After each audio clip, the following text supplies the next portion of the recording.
Welcome, folks, to our championship match here at night shift number 31. Let's get this out of the way first. You guys and your donations have taken our prize pool up to a whopping over $1,600 so far. So thank you so much. And a huge shout out to those of you, who did donate during the NA show so far. We mentioned the $888 donor, which is fantastic. Thank you. So sorry if we skip some of those or we don't catch some of those tips, guys. I really, really appreciate you. Let's move on, Jason, to the matter at hand, because we have a grudge match. It's a rematch. Floormen knocked melee creeps off the podium last week. 18 night shifts in a row. But they're mad there wasn't a bounty for that. But that's fine. It'll be in the future. Now, melee creeps will get a chance to revenge them. Yeah, one thing I'm looking at in last week's match, I believe the 2 games they won was because League was on McGinnis. So I do wonder, is McGinnis going to be so heavily contested into this with the nerfs to her ultimate, which happened after the match finished, I think a day or 2 after. And then you pointed out as well, Mitch, that DMB played Warden in all 3 games, which is interesting, to say the least. I get it that like the gun carries were being heavily contested in that series, right? But John's still able to play Geist and Venator like over that series.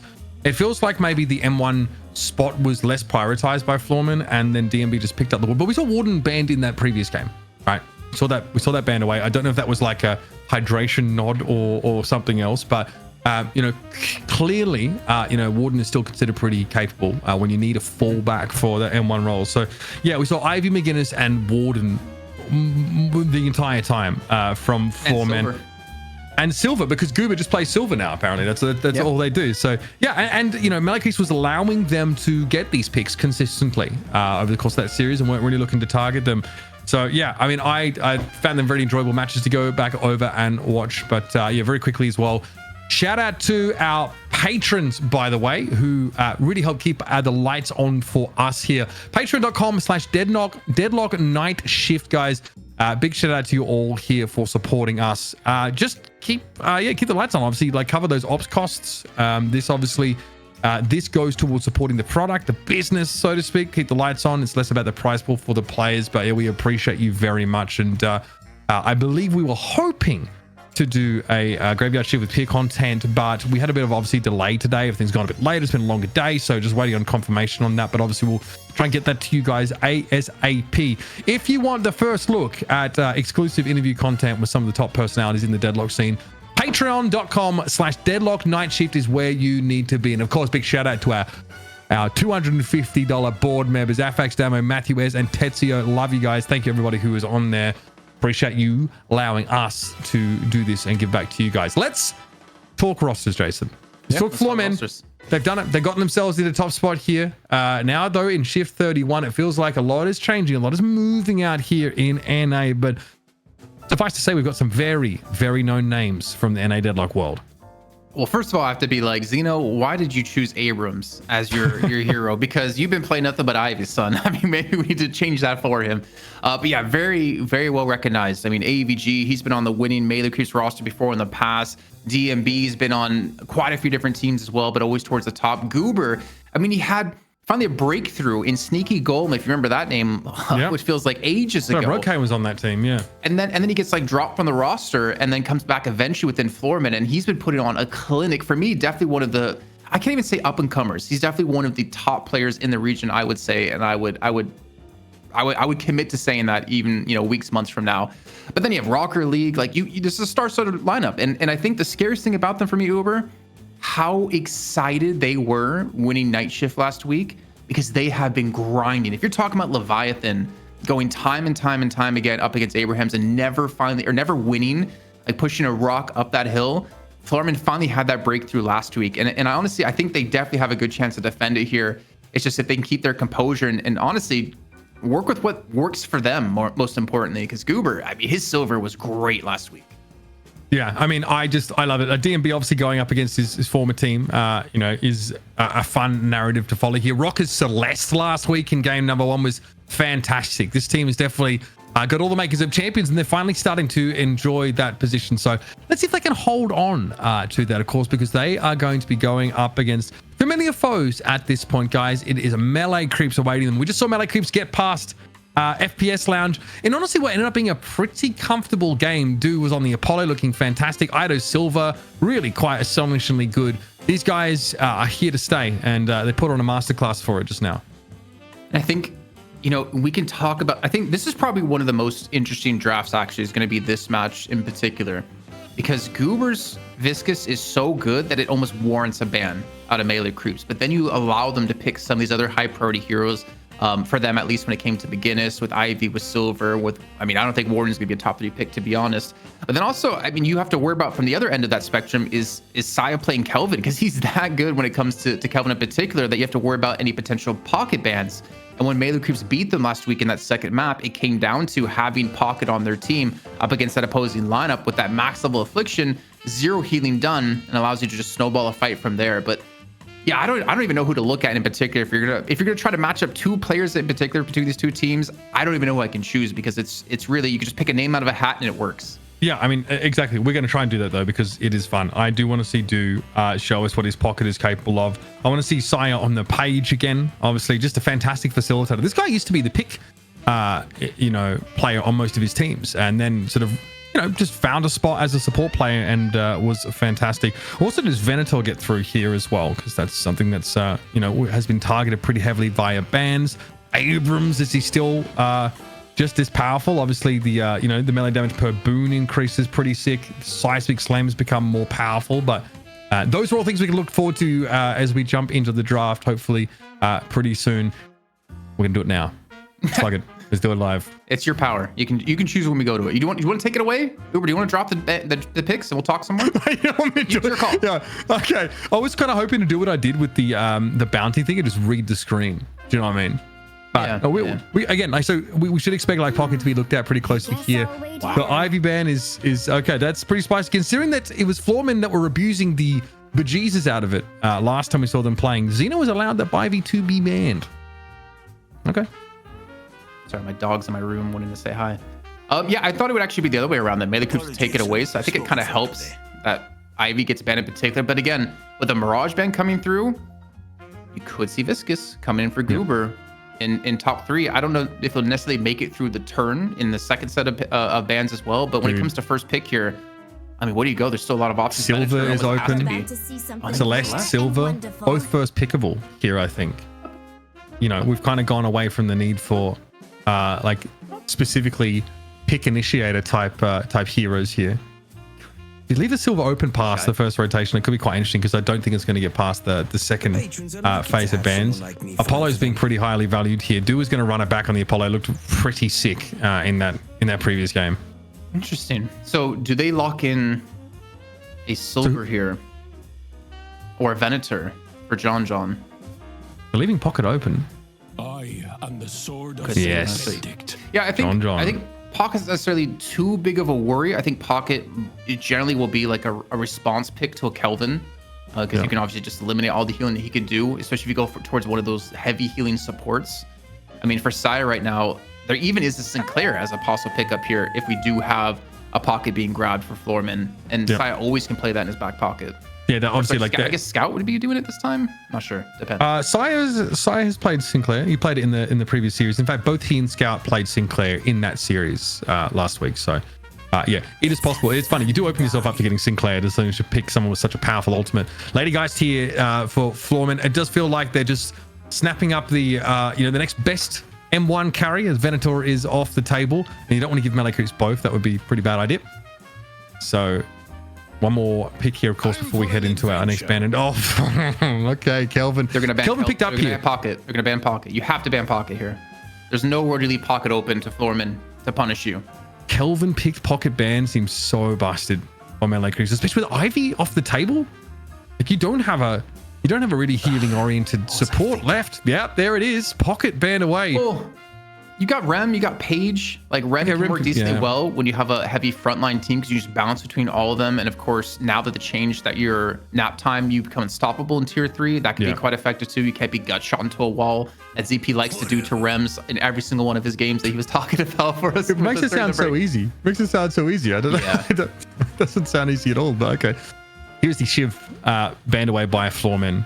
we're starting to see what the spirit stacking can do to Shiv when it comes to those knives, even though Leffa wasn't able to find much success with it in the previous series. The city could use some. All The right. thing with Floormen though, they didn't run support in any of their games. Actually, I guess they. Sorry, I can't really say that. They didn't run like a healing support. They had Ivy in all their Does games. McGinnis last count? week. No, I mean she Okay. does have healing, but you max ult, and then I believe Yeah. you do max heal after that. It is a lot of healing, to be What fair. are we standing around for? But I don't know if they're gonna lean into it when there's a Kelvin on the enemy side. I mean, your ultimate does last insanely long. That I think you outlast the dome. And they do have a lot of protection for them too, so they could actually see the McGinnis. Yeah. This comp for Floormen is unbelievably hard to pin down. About to get sticky. Okay, the Viscous comes out here. All right. How do you feel about it in the previous game?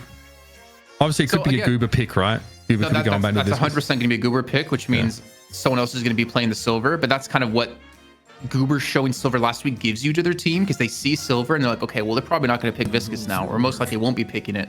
But Goober's Viscous is completely different than Hydration. You saw Hydration playing safe, playing passive, using Rescue Beam, cubing people, pulling them away. Goober's like, no, I don't play that support game. I play aggressive. Because he technically can pop Mina if he wants to.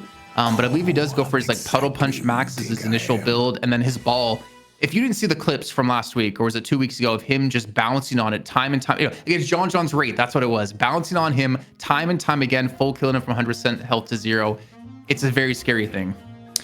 How does the Drifter fit into this composition for melee creeps? The Rem here to round things out. Obviously, you are going to leave that support pick until a little bit later on. We've seen them be quite potent. Bro, it's dirty. Give me the lowdown on the Drifter here. I'm looking at the Eternal Knight, his ultimate. You're never going to see Dynamo coming. He's going to warp stone into you, and he's just going to appear, and then he's going to hit you with a singularity.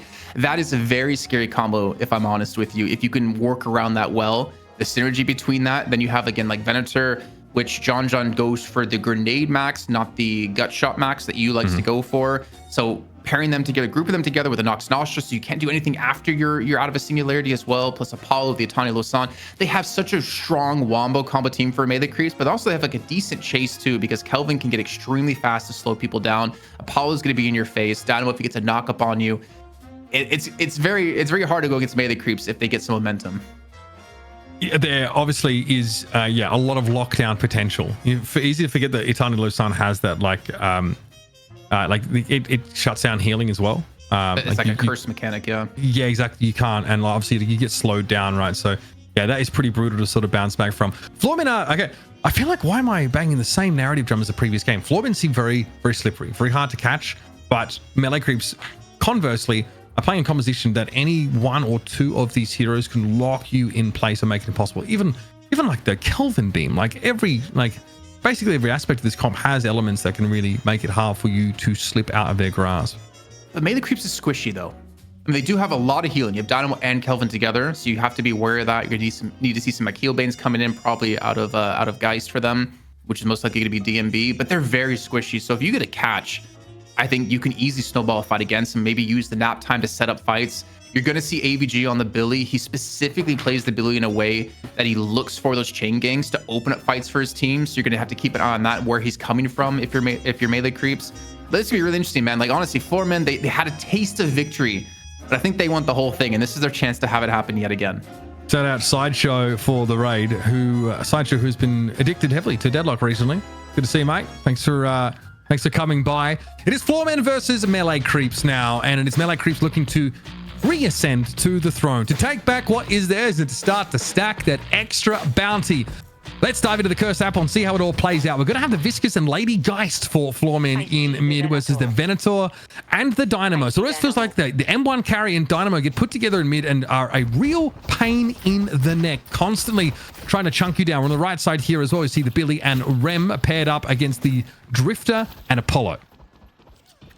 So Zeno, I really want to see what he's going to do on his Rem here, because when you play one hero specifically like his Ivy, or in the past like his Yamato, you have to have a second hero ready to go, knowing that you're going to be the focus of bans going forward. But we actually don't see AVG going to be on the Billy this time. I thought he was going to be playing the Billy, and League would be on the Silver. So I wonder if Lee's going to play a similar route for him and his team. On the other side, we actually see a switch up as well. Do not going to be on the Apollo. It's actually going to be Ido on the Apollo, and Do taking over the Mina role. So that's actually like a big switch up because you would normally associate Mina with Ido on this team. I am struggling with this drifter still. I think I understand theoretically how it's supposed to form part of the game plan, but telling me that they use the Endless Night to make sure you don't see the Wombo coming seems pretty out of pocket. So I'm very curious to see how this plays out. Obviously, Rocket is on the Celeste yet again, which he looked fantastic in last week's championship match, game 1. Deathless, 50k souls, you know it. He was basically doing it. So keeping our eyes peeled to see how he performs. Honestly, we're here on the right-hand side of the map here, but this gets a little bit messy. Sigil comes out here, targeting obviously a little bit of extra health. It's really feeling hard at times for the Billy to hang. There is a fair bit of pressure in this lane. Very spammy, very zippy, this little mosquito of Apollo constantly dipping back and yeah, sending these slices at you. You have to be really careful in that lane. That's a lot of damage you're coming your way. With Apollo and Drifter together, you have spirit damage, you have physical or physical damage as well that you'd be very careful about. Obviously, Drifter can do a lot of spirit damage too, especially with that Stalker's Mark. That percent health that it does is something you really have to respect. I wouldn't be surprised to see Scout actually go for a lot of like early game roams and leave John to his own devices in towards middle. Yep. Because obviously, like the kinetic pulse, it was like kind of nerfed in the sense that if it's not maxed out, you really don't have big range on it. So it's really hard to be impactful early on unless you can really close that gap.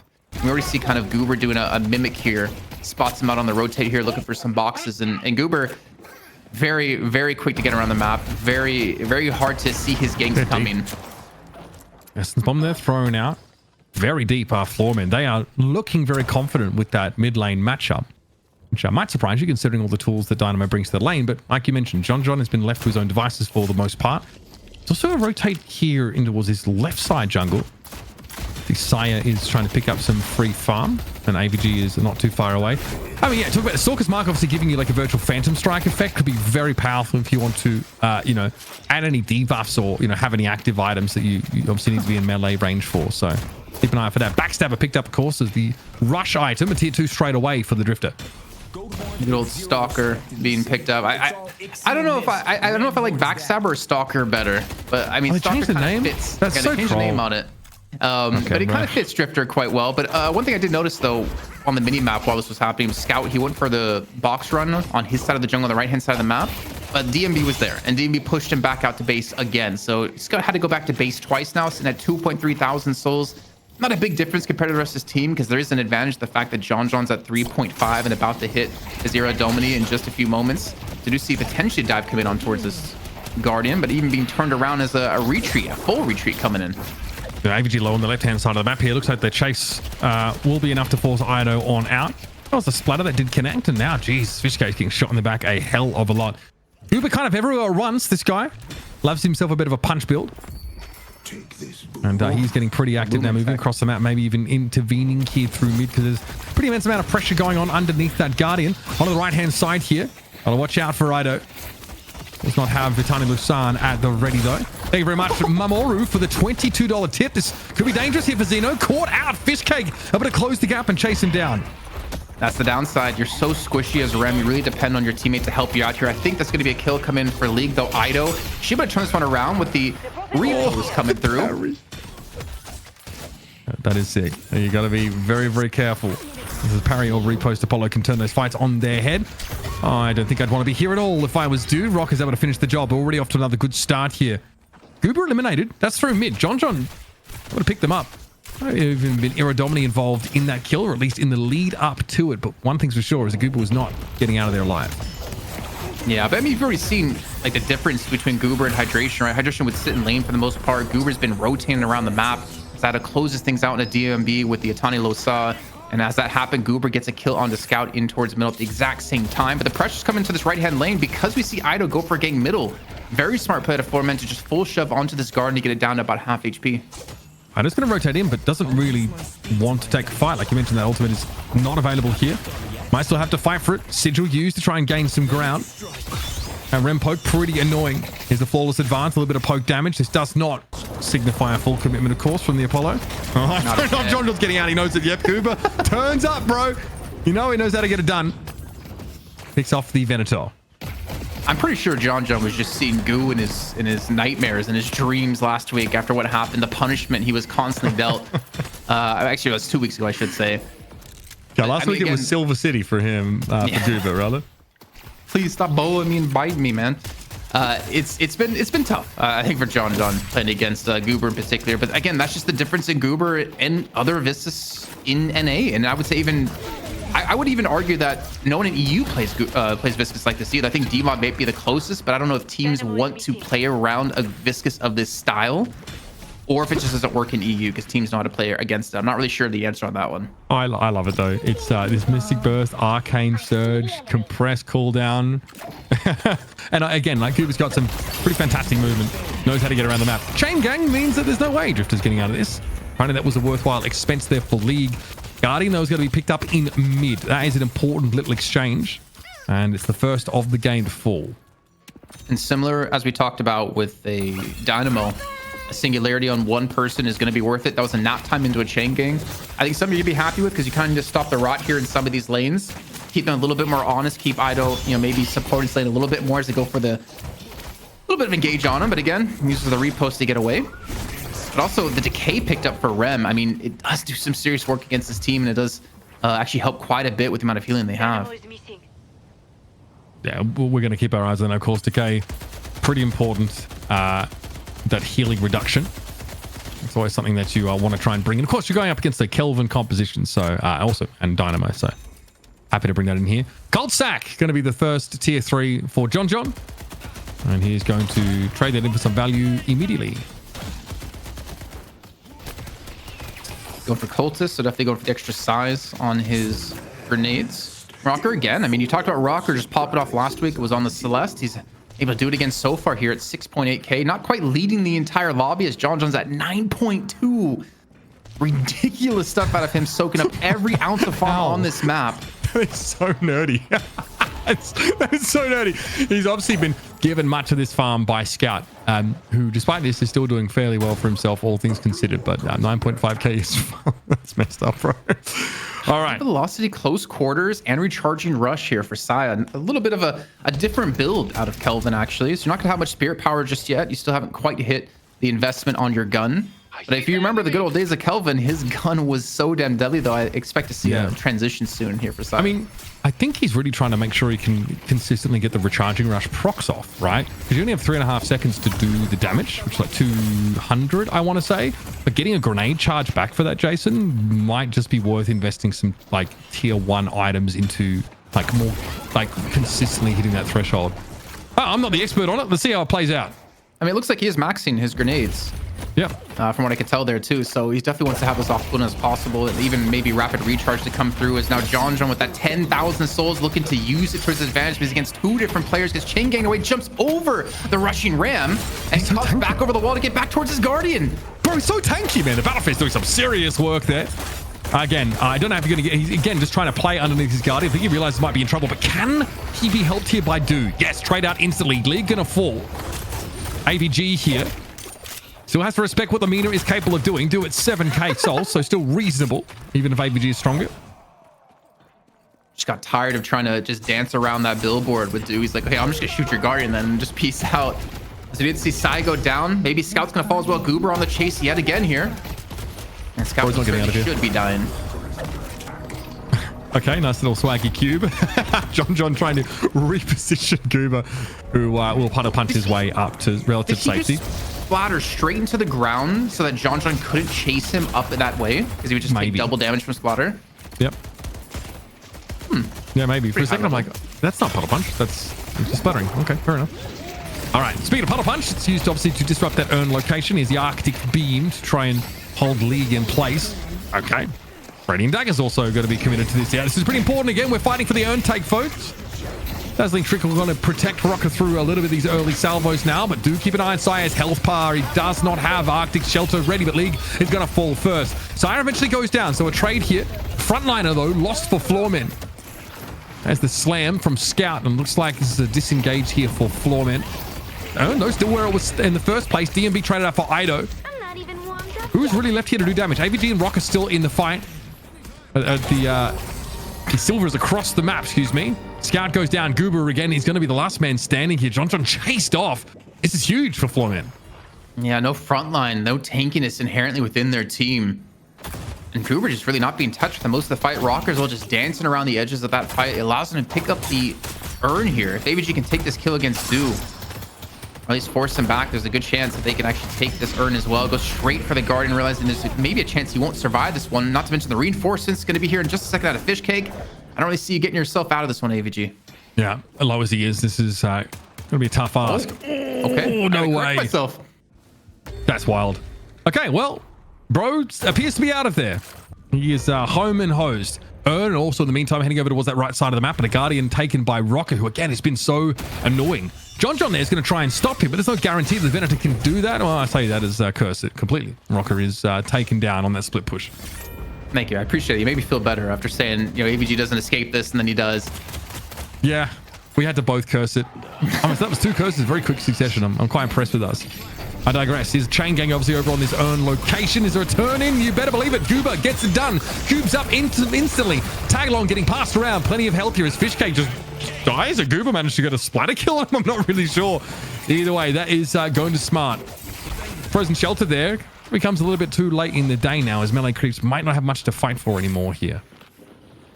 At least one advantage for melee creeps is that once Saya gets a couple more levels and starts investing points in a Frozen Shelter, it's going to do a lot of healing. It is going to be quite ridiculous what he can pull off, not to mention cleansing like heal banes off so you can heal your team as well. But we're not really, I mean, John at 16,000 souls. Like, even though it's not been looking good for melee creeps, John has just been farming away. And he, as we saw in the last game on the guys, he can carry these games, especially if he has people play a semi frontline for him, which I think Ido and Saya, even Fishcake, are going to try to do. This game's not over whatsoever. He's just giga farmed at this point. Gotta respect this Ido. Eventually he's going to be forced away from this farm. In fairness, he was in enemy territory. Now there might be a collapse over towards mid here, as melee creep still heavily invested in defending that mid Guardian that is still up 13 minutes into the game. John, like you mentioned, when he hits those power spikes, you're going to know about it. Really, as you pointed out, we're just really heavily investing into keeping this alive and actually getting aggressive to look for these sinners. See Goober come on in with the puddle punch. And again, as you know, you have to be very careful. He has Healing Nova. He does a lot of healing when he attaches to someone. And of course, the decays. I mean, we're seeing multiple decays being picked up, actually. One for Fishcake, one for Xeno. I think there's maybe even one more out there as well. But also, Fishcake has a Spirit Sap on top of this, so he can shred some of the Spirit Resist. Maybe he can go towards Focus Lens later on. But Dude's going to lose the 1v1 against DMB, and that's kind of huge, because that gives him that +1, that man advantage to look for fights somewhere else, and maybe even push down some damage on towards a Walker. There's like a ton of extra pressure on that right side. Like eventually someone from melee creeps is going to have to answer this, which means they can't afford to spend as much time lingering in mid. Looks like they feel like they need to make the play here. Either way, League is trying to surge forward. Mindful, though, of Sire's position. Then over the top there's a Frost Grenade to try and slow him down. Ido chomping at the bit here to get at League. And eventually the split push on the right is done. Now you see DMB being pulled in towards mid. Floormen, just as invested as melee creeps are in defending that Guardian, Floormen absolutely want to knock it down. Has melee creeps just decided to say, okay, John, we're just going to give you full carry mode. 20k now. I mean, we saw Dude try to hold the right-hand lane. He loses the fight against DMB, which is really not good, because they want him to have some extra damage as well. Luckily, they still have Ido for a lot of extra spirit damage. But honestly, I think you have to kind of ask yourself, when it gets into the late game here, who are you going to start to favor? Yeah. It's a lot of eggs to put in one basket. A basket that can be chain ganged, that can be goo balled, that can be slapped. There's a number of ways to, shut down the individual, bowler them. Obviously, a lot of decays being brought up as well to really limit that Sire healing effectiveness. We'll see if it pays out for melee creeps. You can definitely see where their investment is going. Nox Nostra is in play right now. Looks like, yeah, we saw a nap time come out. Dorian just trying to reposition here a little bit if he possibly can. These silence waves are starting to become a bit of a nuisance here for melee creeps. And yeah, that Siren Fishcake out of the picture. The main source of healing's gone before he could deploy that Frozen Shelter. And now, as you can imagine, the race for this right side Walker is going to be on. Urn picked up behind all of this. Scuba might have been taken down, but there might be an acceptable loss here if you are Floormen, as you were going to try and get that Urn turned in. But this is where melee creeps are trying to pressure. They are not going to give this one up for free. Look at John starting to push forward. He wasn't in that previous fight, so out of the tunnels we're going to see him come in a moment, I'm quite sure. And that is ridiculous damage. Entanglement is not going to save Scout at all. AVG's picked off. That urn is still headed over towards the left side. And in the end, John hasn't really looked to intervene whatsoever. It is a walker picked up by Ido, who's on that upper level. Those two are looking dangerous, but is it going to be enough? 24k now. You brought up a really good point here, Uber, is the fact that John's just not really being in these fights. And for melee creeps to lose like 1 or 2 players without their main carry there, I don't really think it's not a good trade. But it's not like you're losing 2 players and John was in the fight. And John can be that impactful with what he's currently got built at this 24k mark. And I would assume they need to start bringing him towards some of these fights, especially this urn. They need to allow Do to start get some farm to catch up. Use John's power spikes to their advantage. We do see the urn looking to be actually dunked here in a second by Xeno. He's on the rem here looking for the jump. Frozen Shelter used to deny the area though, and they're going to lose some players. So actually Saya the one to go down. Frozen Shelter's going to lock him out of getting the turn it in. And it's Singularity being thrown down just to deny the turn in themselves. They take down Rocker with John, and the urn finally gets dunked out of Xeno. Big slam that comes down from League here. Owen does get turned in, and Xeno really bites his time in doing so. Scout is down. They already made use of the Singularity and the Frozen Shelter at the start of the fight. That feels unlike melee creeps to take such a big risk in stopping that urn from being turned in. A relatively close fight now starts to favor Floormen pretty healthily. It's going to be a 4-for-2 exchange. Yes, we do see Do at least take that right side walker. That does matter because melee creeps have a tendency to, even in lost fights, be able to find something of value elsewhere on the map. Floormen, think about this mid boss for a moment, and if they don't do more here to extract value, they might actually end up losing out in the long run. They got to be careful. Waves are pushing this left lane walker for melee creeps. You have to be very aware of this when you give up a flex slot for free. I think it was a very smart call for Floormen to say, okay, we're not going to go for this. We're not going to go for the actual take. So Frost Grenades aren't maxed here for Saya, so I'm assuming he has invested points in his Frozen Shelter. He's got Healing Booster picked up too. But even with that, he still died to League inside that Frozen Shelter, which, I mean, he needs to have another friendly player in there to make sure he can help support him and win out on this one. But the thing is, you can technically Frozen Shelter an enemy team inside of it, and then Quantum Entanglement your own team out of it, so you leave the enemies in the shelter if you ever wanted to, just kind of keep them away. Which is pretty elaborate. It does feel like Saya was just caught there, really. It kind of contradicts itself though, right? Because you kind of want to be in the shelter to heal, but also you don't want to be the only one in the shelter on your team when there's like 2 enemies in there, so. Yeah, I mean, it's not an invulnerability button, that's for sure. Can definitely swing fights in your favor, but you need people to supply the deeps, and that was not the case. Again, I do feel like it was a bit of a reaction just to stop a premature own turn in. But then the same was from the Singularity. Like, I don't think there was anything set up in order to follow up on that. Was John in position to really intervene? No. I just felt like if you don't have John in the fight, why are you investing these sort of abilities? Maybe there's like a crossing of wires that John also like is supposed to get over there or can't. For whatever reason, either way, this is dangerous here for Do. A lot is being invested here to try and defend this walker, and it's not looking pretty. They are going to fall. Do knows that he's basically just considering himself a sacrifice in this case. Right side blue walker pushed down by Floormen. They've recovered. They've gotten busy. What's happening on the left, though? There's something brewing here as well with John, who doesn't really, again, seem to be where the epicenter of action is, but he is up to 28k souls. Yeah, I kind of want to say, you can't fight that. If you're Floormen, you can't fight into John with having Saya there to support him. He does have max Frozen Shelter now, okay, so he's going to have a ton of healing if you're inside of this. Rapid Recharge picked up as well, so you can put out even more healing during these fights. I'm assuming Scout went with a really similar build with the Kinetic Pulse first, and then eventually into the Quantum Entanglement to max out. So he's not really maxing the Rejuvenating Aura just yet. Yeah. I can't. Rejuvenating Aurora? Yeah. Oh man, that's no. It feels, yeah. It doesn't. Yeah.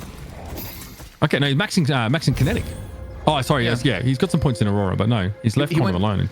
Yeah, he went Quantum max second last game, so I guess he's going into the extra healing that they're going to need in this fight to help sustain and survive. And most just keep John alive. Oh my God, you got to be careful here. Yeah, you don't want to bite off more than you can chew here. Again, like you want to be able to run around and use Aurora, right? You need to get that 3 max on it if you actually want to be useful in a fight. Getting that healing deployed. Floormen spread across. It gives you a lot of movement speed too to your team. So it's like, it's really good to chase as well, or to help someone escape if you need to. So yeah, it's not a bad shout. You really I feel like you really need to be able to, like you almost need the T3 on Aurora to make use of the T1. Because there's no point giving move speed to everyone when you can't move. you just yeah, like you want to be able to using the abilities to help disengage, like your Kinetic Pulse and stuff like that. Yeah, it's definitely troublesome, but also side going down is quite troublesome too. And they're being forced to defend a walker on the left-hand side for melee creeps and defend an urn turn at the same time. Though I don't know if you can defend this alone here on the walker, as Ido will try. Yeah, Ido 18k souls is reasonable, but you're not going to see him commit to defending any of these walkers. He might be he sees an opportunity to shove the wave out, and that's because he sees Ern heading towards the right side. So he's kind of correctly assuming that Floormen aren't really invested in pressuring the left anymore. Here's a bit of a fight here underneath mid. Soul Exchange going to be used there, which is nap time also catching on. That is not good at all. Fishcake trying to find his fight, placing that fight, and John is always going to be the target, focused down. Kind of sick movement there from Goober, just quietly gets past that kinetic blast. And he's ready to go to work. But John's out of the fight. Hydra now needs to pick up the slack as one of the other fed players on his team alongside Do. Inside the frozen shelter, though, now Saya has been able to put that together. Eternal San in the fight. Cube used, though, to protect AVG. He will emerge and doesn't really want to be the center of attention. The Walker goes down on the left side. Finally, his Rocker is also building up a pretty impressive soul total himself. Bro, the fact that AVG dives into a frozen shelter against 2 players, and he gets away with the help of Goober, and they take a walk on the left-hand side. Like, it's such a massive macro win out of Floormen. And that's something I've been saying about them the last few weeks. Their macro has drastically improved. It seemed like every week melee creeps would get double buffs and get earned and turn it in and just slowly whittle away their opponents. But they're not getting it so free anymore. I feel like teams have started to wise up to it, and Floormen, whatever they change within their team and the comms or how they call macro, it's just complete 180 to how they played a few weeks ago. I am blatantly stealing this question from chat to ask you, Jason. Oh, no. At what point does the drifter pick make sense? Yeah. Soon. Hear my words. You know what? TM. I can hear I can see a short video being made of like that question kind of me saying soon, and then a quick flash forward to 10 minutes later and a massive Eternal Darkness. 10 minutes later. Exactly. You just see the death screen. Yeah, okay. Let's see how it plays out. Still a lot of pressure on melee creeps as they extend into mid and are very quickly bundled on out of there. Floormen are trying to posture potentially for a bait around mid boss here, or at least use this positive lane push on the extremities to go in and take some of these neutral creeps away from melee creeps. And you better believe melee creeps, the macro masters of the past at least, are going to fight for this. Also, it's a mid walker. It is the last walker the melee creeps are defending. It represents a flex slot, all the other good stuff. This is why Floormen want to try and push and fight for this. Rocker doesn't want that smoke, though. Sees the 31k soul John and say, we're even in souls, but I don't want to fight a gun carry like this, so we'll back away. Been started. Yeah, someone is going for it. Up on the high ground here, though, are melee creeps. It looks like Floormen a little bit split. Not really sure what to make of this. Okay, decay thrown at the silver. Silence wave, they're going to come back and response. Okay, there it is. The singularity going to be thrown in there by Scout. Does actually allow them to find a pickoff. Here's the frozen shelter. Good placement here by Saya. Ah, yes. Are we lining up our crosshairs in pause time? Okay, DMB is bugged. Where's Geist? Oh, he's bugged on the zipline. So they went for a bait on mid boss and were forced in a fight after, and DMB couldn't get out of pit to go assist in this fight. That's unfortunate. The bad news, you have to just unstick, and you have to. I mean, we're in closed alpha. It happens. Yeah, can't believe we're still in closed. Yeah, I mean, that's by the by. Okay, melee creeps look like they're in a pretty decent spot, and I want to just remind you that Floormen were in great shape. Look at this frozen shelter. Looks like it hasn't caught. Okay, League is caught inside of that. He's for sure inside of it. He was bouncing on someone inside. League and Goober are both in there. It does look like, yeah, it's a 4v2 inside the frozen shelter. Cube going to be used here, but this feels like a little too late. And that's an inflection point brewing here, Jason. Melee creeps look very, very good in this fight. John, we can't really assess his impact in this engagement so far because we're looking at little circles running around the minimap. But hey, there's the pick on Rocket that he's been looking for. Okay, you can try and chase Amina all you want, but eventually there's a sanguine retreat that's going to get her back out to safety. Xeno's trying to get away. Goob is going to get caught up. Oh, dear. Oh, no, Jason. It's going to be a melee creeps mid-boss at this rate. That is absolutely bloody diabolical. DMB, there is no running from this. Do runs them down, and melee creeps might have found the opening. It's now a 4K soul game. And yeah, we're going mid-boss. Oh, you know, I don't know what to say, man. I feel for them. I feel for something like that happening, especially that was their intention, was to go for a catch, but DMV couldn't get out of this mid-boss room. A parry comes through. Is he gonna get stuck? Even she gets one of the rejuice. I mean, that's like the best case scenario out of that, considering he was the only one alive. But man, that hurts for Floormen. But here's the true test, man, to the grit of the team. Can you let a bug like that not mess with your morale of this game and still keep focused? I mean, yeah, now you're behind in souls, but the game's not over. Yeah, you are still in this game. The redo credits, so we're going to make the, the prospect of taking a fight here far less desirable. And yeah, I mean, we'll say it like it is. DMB was supposed to be involved in that fight. That 28k soul Lady Geist was supposed to be a factor, and they weren't able to be. And that could have really been a difference changer. Can we difference do a maker. check on items real quick? I just want to see what DMB leveled. Did he go for Essence Bomb first, or did he go for Life Drinks? If he went for Essence Bomb, that hurts even more. Because if he was in the Frozen Shelter with Goober stunning them constantly, okay, so he didn't go max Essence Bomb. I mean, he's still going to do a lot of damage inside, to be fair. Yeah. But yeah, that hurts. That hurts, man. Yeah, it's Life Drain Max with the Malice just after that. But yeah, I mean, look, you've got like... You're at the point, I mean, looking at the build, looking at the souls, you know this guy is going to be a pretty big impact in the fight. Spell Slinger picked up here, of course. Yeah, Spirit Resilience, it's all happening. Floormen gonna have to bounce back from this. It is going to be a melee creep soul earn turn in, though, again, owing to this amount of map control they have. And Floormen know that, like, their mandate right now is to try and defend this last walker. Keep melee creeps off this flex slot now, as they've managed to get pretty comfortably ahead of you in souls. They have really punished that little gaff in the previous fight. I was gonna say, whoever in chat was asking about when the drift was gonna make sense, it got him to turn in for the urn at least. Yeah, I guess so. Sai, they got caught out a little bit overextended. There might be something here from Floormen. Even still, here's the Billy inside the Frozen Shelter, though. Sai coming back into the fight at the cost of a rejuve credit, and that could be tough for AVG. He is trying to slip away. Here comes Iradomini in play for John, and he is going to be hitting like an absolute truck, trying to chase past this walker. League is not going to get away at this rate. I'd suggest Arctic Beam being used to slow on down. Frost Grenade catching onto 4. Xeno eventually falls, as does the walker. And it's about as bad as it could get for Floormen, if I'm honest, folks. They did burn a rejuve credit, but the damage is already done. Yeah, I mean, the Walker would be more than happy with this one. Even if they can turn it into a kill. Scout takes down DMB. 3 players left alive for Floormen. And honestly, if you're melee creeps here, you could push the base. I mean, Sai going for a quick reset, going back. They can take down the base Guardians. He's going to be here extremely quickly, though I think he has his boost up. And John gets himself another kill on a Rocker this time. 41,000 souls for this Venator. And now Hydra's just diving in for the Shrine. This is tough times now for Floormen, man. I don't know if they can bounce back from this. Fishcake going to be joining them as well. Coming back off the zip line. We've kind of asked questions about what the function of the Drifter was supposed to be in this game. We may not need an answer to it, in fact, because John's looking very good. Do also is fed as heck, this Mina. We talked about this, this more carry-oriented Mina as opposed to just utility. We're going to have a patron knock here.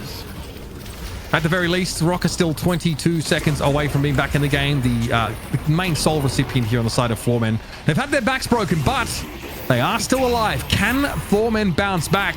But this soul lead has completely blown out of proportion.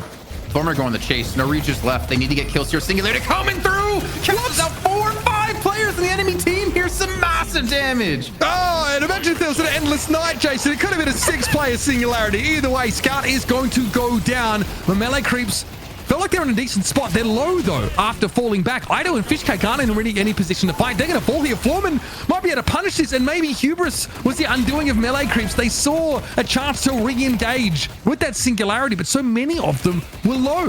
They're on big respawn timers now. This will be huge. I actually think I pick up some more. I mean, a massive 3 kills to get them back in this one. They're going to take down Sai as well. The biggest downside for them is that there's nothing for them to take right now. Maybe they can full shove down middle. Actually, no, they can full shove down middle. They can get this last walker down for sure. Clean up all these waves on their side lanes as well. Yeah.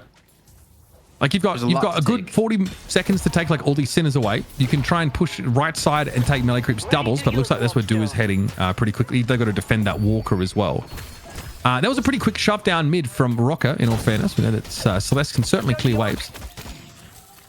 Not bad. Floormen have shrunk this down to a 16k soul lead. And we'll see Xeno at least be able to take doubles on the Floormen side.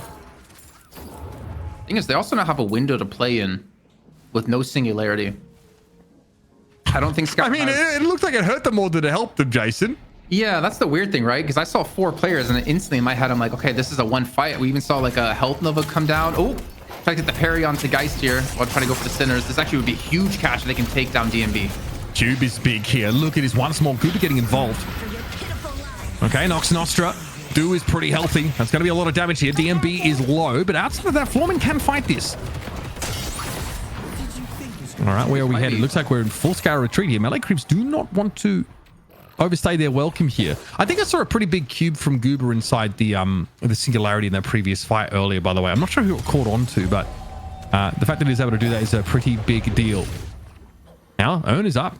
You've got some map control. Buffs, of course, have just spawned.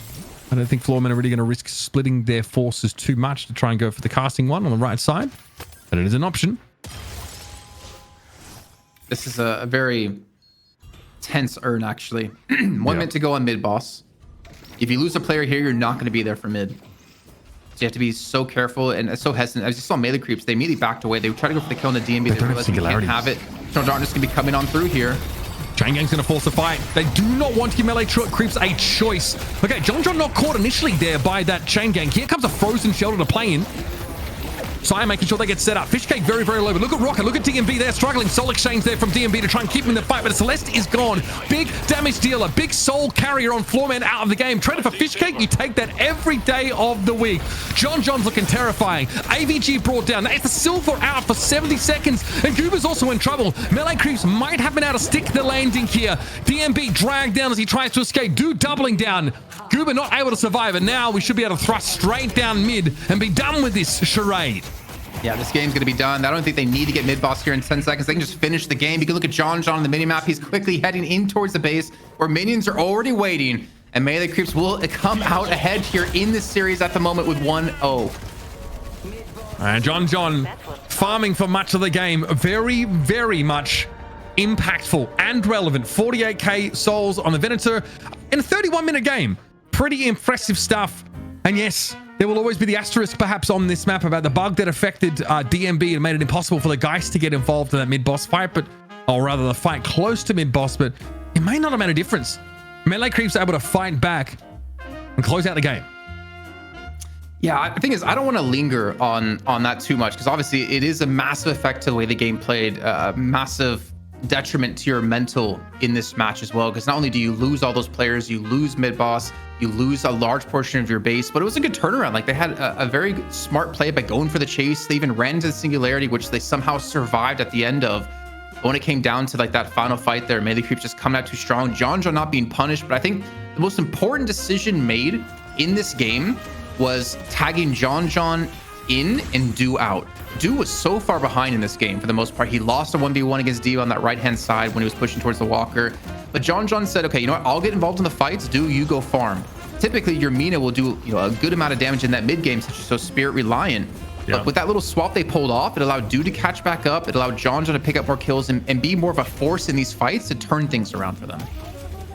I mean, looking back now as well, I felt like Sire on a couple of occasions was getting caught out of position, but there was some very impactful frozen shelters. And I'd suggest that setting up a 4 versus 2 for melee creeps inside that frozen shelter, even with what was happening with DMB, was a huge difference maker.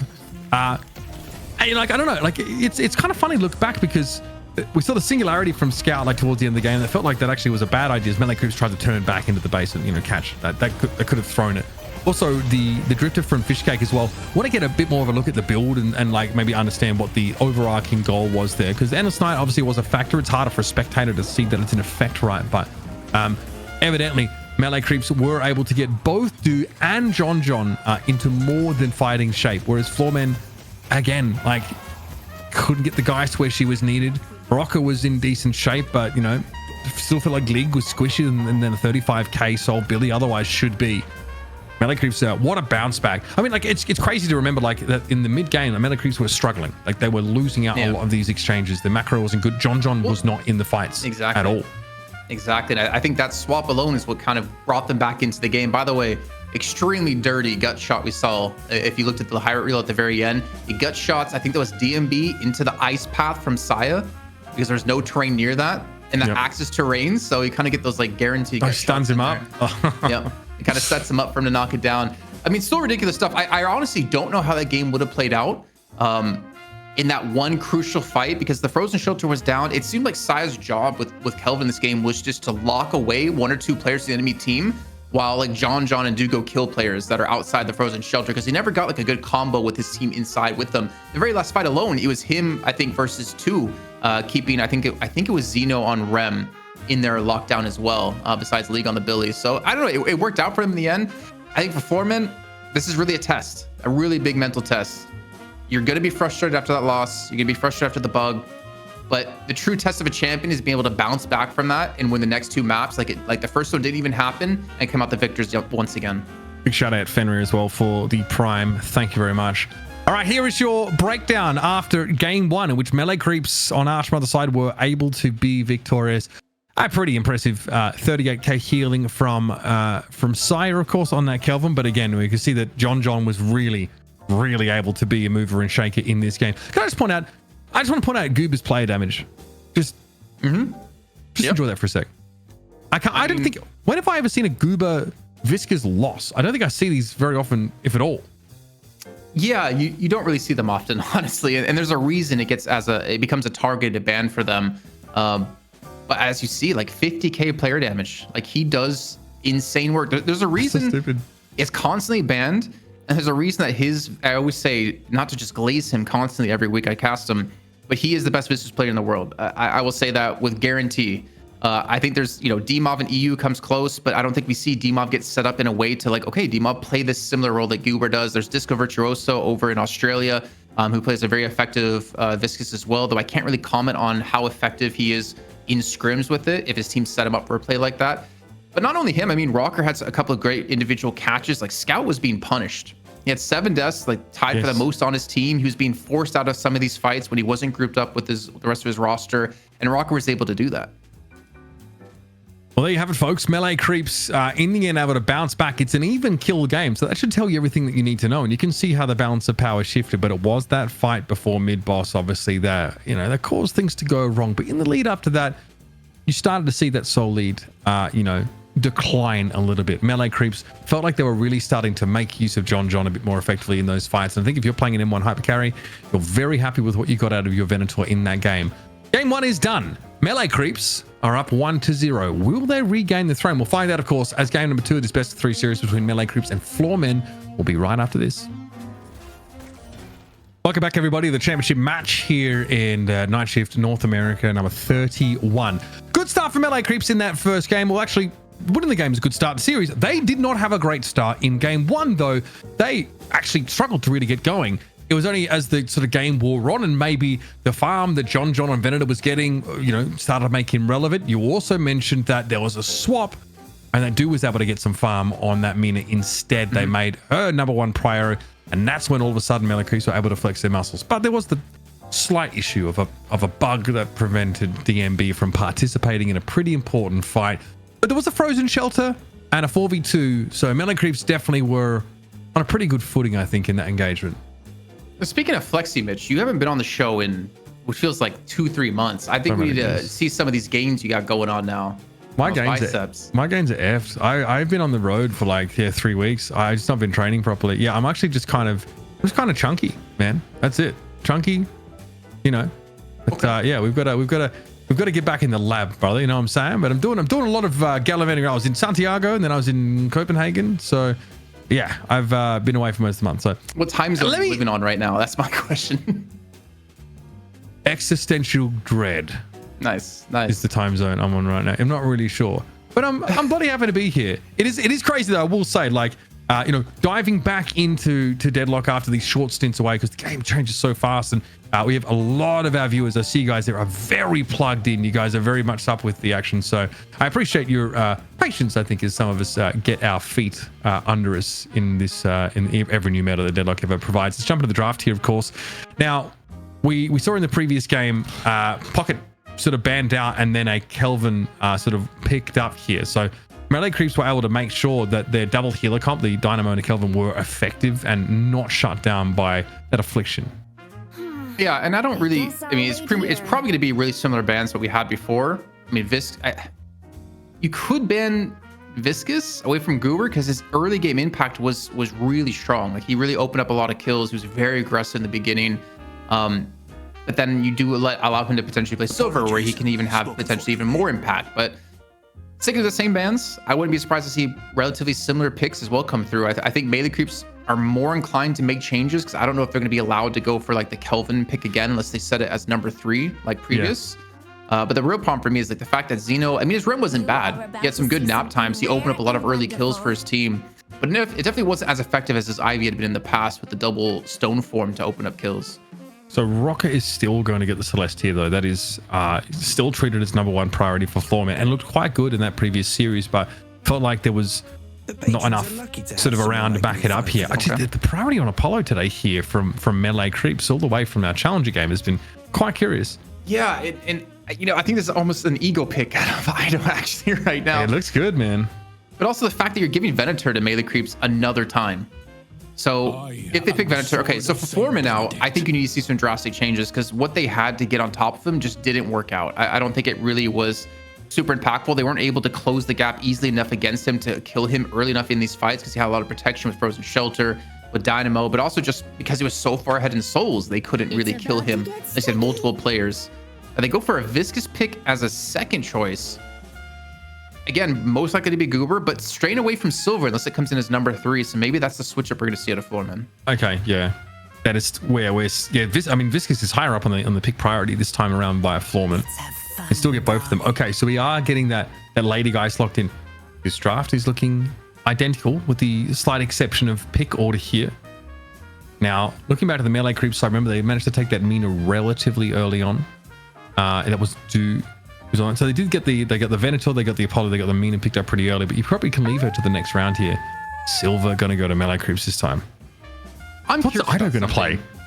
I think it's gonna be Apollo. Actually, I don't know. Probably gonna be Silver. Silver. They'll put back on Apollo. But I have a question for all those like intricate nerds out there when it comes to this game. Hanging out with those losers. If you max strength affliction a Lady Geist before she swaps, does it stop her healing that you get? Because it counts as healing, if I'm not mistaken. Like in the post-game stat screen, it counts as healing, if I'm not mistaken. Or is it just an exchange of HP? Because if it's healing, then you technically prevent it. I don't... So the wording, I think, it matters, right? You don't heal. You swap health levels. Okay, yeah. Then never mind. Affliction won't affect that. Yeah. That would have been interesting, though, if it did. Yeah, that would be pretty good. pretty messed up. Yeah, so it's health received, not healing, which is a really interesting semantic distinction. Okay, Dynamo gets picked up here as well. I do want to see like what the game plan is for Scout. I do want to see these big Shock-and-Awe sort of singularities. I don't know if they need to go over towards the Drifter this time around. That's the Calico picked up. This was AVG was playing this one. Last time these two teams went head to head. Obviously, just having that omnipresence and relatively good frontlining capability with good like melee procs is something that seems to suit AVG quite well. I mean, Calico did get buffed as well with the leap and slash. It got kind of like nerfed, and then I think the base damage increased by 10 in this latest update that happened in the middle of the show. I was about to say, where the hell's Billy? And now with Calico, Billy, and Geist, very beefy. It's insane frontline, this team. The one thing I'm worried about, though, is that Calico doesn't have a diving partner. You've seen a lot of like Calico Silver as of late, where they can just dive in on someone, especially if you have Phantom Strike and then you bolo them, and then you have an Arctic Blast on a Calico. They can't move and they instantly die. But there's no one to dive with Calico at the moment.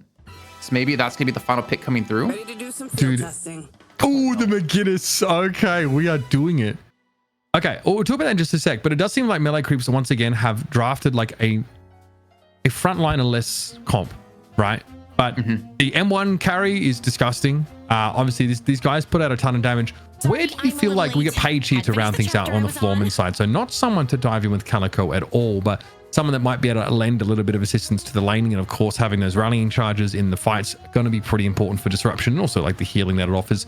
Where's McGinnis at right now, in your opinion? Because obviously very deprioritized by comparison to last week. I mean, ult still does a ton of damage.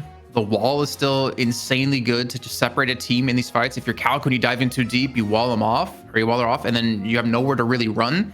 I think Sai is still going to go an ult build, to be honest, for melee creeps, because that's the hero he's going to be playing in this one.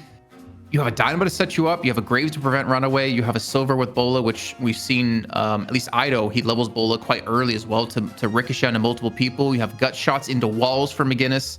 I don't know, man. Like, I think McGinnis does fit the comp quite well. It's also very frustrating to have to deal with turrets and with Graves with the borrowed decrees. So there's a lot of like, pressure that can happen. Yeah, and they have double healing again. And the weird thing is, since 2 weeks ago, I think it was, when Abrahams brought out, was it Kelvin Rem? I think they ran. That was like the first instance we've seen of double healing, and it actually did extremely well against Loki W. But we're seeing more and more of that happen now with like double healing out of melee creeps. I think they've run double healer every game so far today. Yep. Yeah, we are seeing a ton of it here. And they weren't so much doing it last week, right? They had a bit more of like Paige and Sinclair comps that they were trying to run a little bit more. Sinclair maybe because of like the presence of Pocket in many of those games, or even the Warden. But yeah, I feel like this team is going to push lanes very effectively. Obviously, McGinnis got some changes in this like emergency hotfix, but they weren't that significant. It's like an increase on medicinal specters uptime and an increase on the wall, like a half a second. Yeah. So nothing too crazy. It's more of the patch that happened last week on the 21st, which was on, I think, like a Thursday, Friday after the last night shift. They did a nerf over cooldown by 10 seconds. They reduced spirit scaling by 0.03. They reduced the spirit scaling on tier 3 by another 0.4. And then also reduced the damage it does at tier 3 from 22 down to 18. So like heavily hit the nerf, especially when it comes to spirit scaling. But I have a hunch it's still extremely deadly in the hands of Saya. We'll see how the Page fits into this plan for Floormen. That's something I'm going to be tracking personally quite closely. So it's going to be the Viscous Geist up in mid. Obviously, keeping Lady Geist here is usually a good idea. Calico, my God, Calico Celeste on this left-hand side. So very transient. It's kind of lane. Going to be a lot of in and out from those two. And then the Billy and the Page will be on the right-hand side here for the side of Floormen. Yeah, pretty standard Billy Page on the right-hand side. I think as you point out, the transient combo of Calico and Celeste, it's super high mobility in this combo. Luckily, you do have McGinnis. Again, you have to be very careful about when you fight, but that wall cooldown is still so low, or sorry, so high that it's you just have to bait it out and then you can go right back in. All right, well, nice kinetic there on the Goober. Big damage in these early levels. This just has a pretty nice base damage, and now a bunch of free poke at the back of it. Nice little exchange there for Scout. This also frees Johnson up to continue to try and heal. Oh, I like this, yeah. The climb into Kinetic Blast. Like, it is significant damage, in these in these trades. And John gets involved now as well to try and chunk the Lady Geist down a little bit further. I mean, the funny thing is, like, that's just Scout creating space for John in that lane. He hits like 2 connect pulses. He knocks up DMB once. He knocks up Goober once. Goober's on low health. DMB's below half HP as well. He's single-handedly controlling and winning this lane. They're going to get right off the bat here. Like, that's the presence and power of what Dynamo can do if he can play cocky and aggressive. He's so active in this lane. It's crazy. John barely has to lift a finger, and he's getting these kills served up for him. Nice stuff from Scout. And I feel like maybe we were a little bit hard on him in the previous game because we just panned over to him when he unfortunately got caught out. He's Dynamo, for God's sake. He's not particularly mobile. He can get caught in moments like that, but that is sick. That's kind of maybe part of the formula, what gets John back to being an oppressive threat in this game as he was in the last. Also Hyperline DMB there too as he returned, or he came back to lane somehow. I don't know how they actually pulled off that Hyperline. Maybe it was box running instead.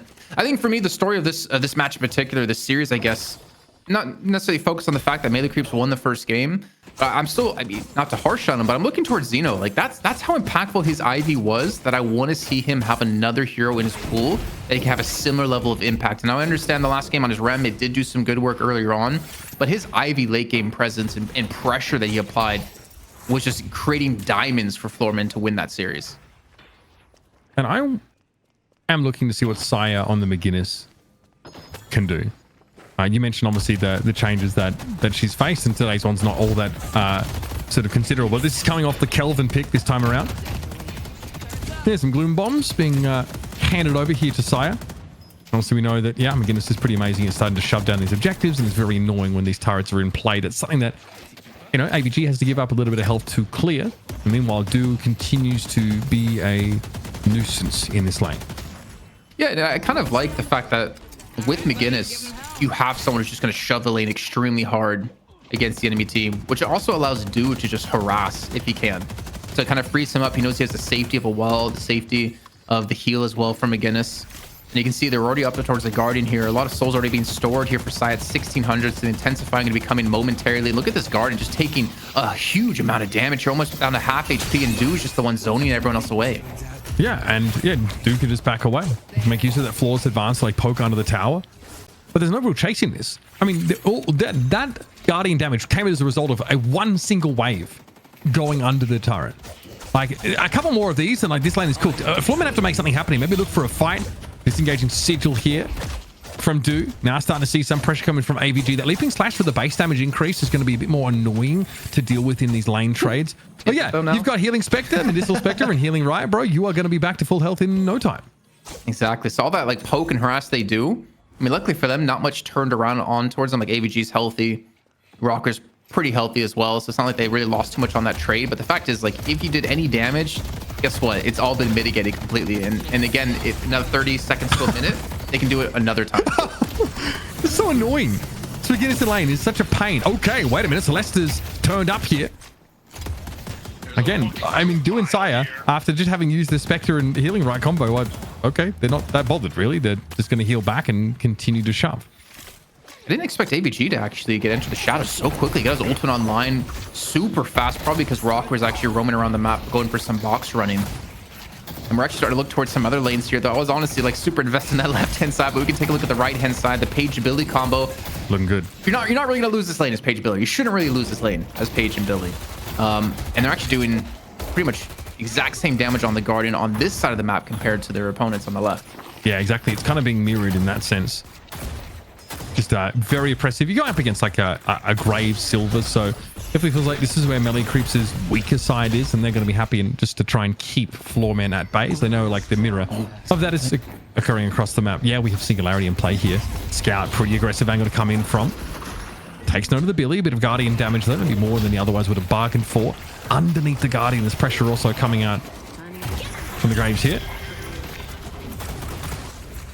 Okay, well, Billy on the lower side now. Xeno here returns to try and defend this. Is there any way to be meaningfully involved in this fight, though? It's unclear. Captivating Reed dropped underneath the Guardian. I know, stunned up for a time, but Lycan Curse active, so you do not want to be tangling with the Silver. But a pretty healthy amount of damage taken here to try and allow for more Guardian pressure. So still a 2v2. No one's rotating into this lane right now, and yeah, the Silver and back in humanoid form can really go to work with the gun. I just realized, so you might not have noticed that Paige had some ability name changes as well. Because I know Paige is Bay for you. I love Paige, So, they changed her one from Conjure Dragon to Bookworm. Bookworm, W-Y-R-M. Yeah, I like that. And there are two from Defend and Fight to Plot Armor. That's so much better, honestly. So much Credit to better. the writers. Yeah, you guys are killing it. Big fan of that one. The wordplay, always about it. Because Captivating Reed always was like, kind of clever. I'm going to start to sound like Jackie in a second if I keep waxing poetic about some of the minutiae of the game. I'll leave that up to him. Either way, that is a Guardian taken on this right-hand side. So that immense pressure being provided by Floormen gives them that first Guardian. It's going to be traded out right now, but that does mean Floormen are going to be quicker to get to mid. They're going to go for an all-in pile in the middle part of the map. To see how it plays out. Captivating Reed, is there any catch on this? No, we're happy enough to take the Guardian by the looks of things. Singularity, though, is in play. Floormen, a couple players caught on it, but Scout is just going to get shot at by Rocker and by Xeno. And now, yeah, the rotation comes in from Melee Creeps, but it's just a little too late. Will it be enough still? Here's John. DMB flattened. Iradomini gets himself a kill there. Goober also going to fall. Melee Creeps, despite being 10 to 15 seconds behind on this rotation, are going to get 2 kills out of this. And all of a sudden, they're going to push back onto the Guardian themselves. They're going to push down this Guardian easily with the Cultist, not to mention intensifying rounds here. McGinnis! The McGinnis healing coming in big as well. He has Cultist picked up, which is... I don't think we really saw that in the prior weeks, but I can kind of understand. I mean, maybe we did because the extra ability range the grenade is range, very helpful on the ultimate. Yeah, true. Yeah, Iradomini getting a range increase as well. I was kind of thinking too small, just thinking about the grenade. That is pretty nice. Melee Creeps have been able to stay in step. I will point out that their Guardian is on the lower side here, but look what they were able to do. They got themselves a Guardian advantage here in mid. More souls over to John. Get him fed. Now there's going to be some nice push on the left-hand side. Sinners, of course, are up as of 25 seconds ago. So you're going to start to see them clear. But in the meantime, John is maintaining that pressure, solo farming this left-hand side lane. DMB would hope to do the same, but he is way behind John in souls. John's really confident that no one's here to gank him. I will He's say, alone with 3 players on the enemy team around him. He's actually stealing away like a tier 1 camp. He's going to actually get a boost over towards the bridge buff to look for a catch. And it looks like maybe he just want to go for a fight. You're like, oh, shot perfectly timed on a rocker, and he falls. That's a massive bag, 779 souls, and he picks it up and looks to get away. that is insane. Goober is just a second too late there. I mean, you got to get up early if you're going to try and fight Venator inside a small rectangular room like that. John is fed as heck, and he was up to 9.8k souls after getting doubles and that kill. Filthy stuff.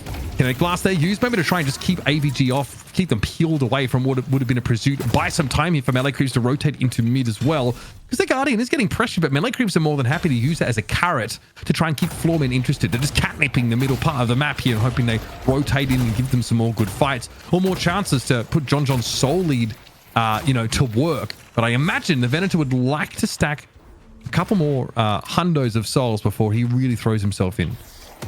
The scary thing about this is with John pushing a lane by himself in the left lane, then you have a Graze by Fishcake pushing a lane on the right-hand side with Borrowed Decree.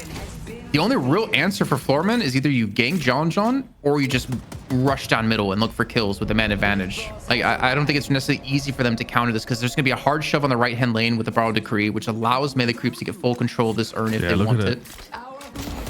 Like, Billy has to go there and attend to it now. That's going to leave Floormen short-handed in this fight. Rocker's going to rotate in late. Wall is in play now. There's Bookworm being thrown over the urn turn in location. And at the moment, John is trying to... I just think he's just trying to avoid fully committing to anything. He's probably looking for Rocker or League, potentially, try and pick them up. Well, Rocker's been dealt with. There you go. That Cetral did a heck of a lot of damage to Xeno. Petrol's trying to harass down. Here comes the McGinnis ultimate now, which has been quite oppressive in recent times. And it looks like, Floormen have to give up this fight. They do have an urn. They're trying to take that across the map, but I imagine there's going to be some level of pursuit here as DMB is taken down. This looks really ugly. This is a left side walker that's going to be under intense scrutiny. And what is the answer from melee creeps going to be about AVG ferrying this urn across the map? I guess we'll have to wait on the answer to that question. As melee creeps do give up on this left side walker, the reinforcements are coming in thick and fast. Watch out for the gut shot inside that corridor. I think Rock has learned his lesson. Yeah, the thing is, it's a first urn, so it's only 3,000 souls, which really isn't that huge early on. But you don't want to give away the urn and some deaths. Dude's going to fall. Goober cleans that one up. So they get the urn, they get a kill, and they tie things up on the souls. But now, speaking of getting caught, AVG needs to escape this one, and he's got no parry left to use, and he falls to Saya. Another kill added to the tally for him at 9.6 thousand souls. They're going to get a Guardian. So honestly, like, again, back to the macro. I don't mind. They reinforce left-hand walker so it doesn't go down. They get the urn turn, they get a kill, they get a guard on the left-hand side, and they take the soul lead. Yeah, I don't mind this at all. And melee creeps, they get AVG, but what have they done, in the macro perspective? They've kept League busy on this right side lane, but League clearly wants to farm.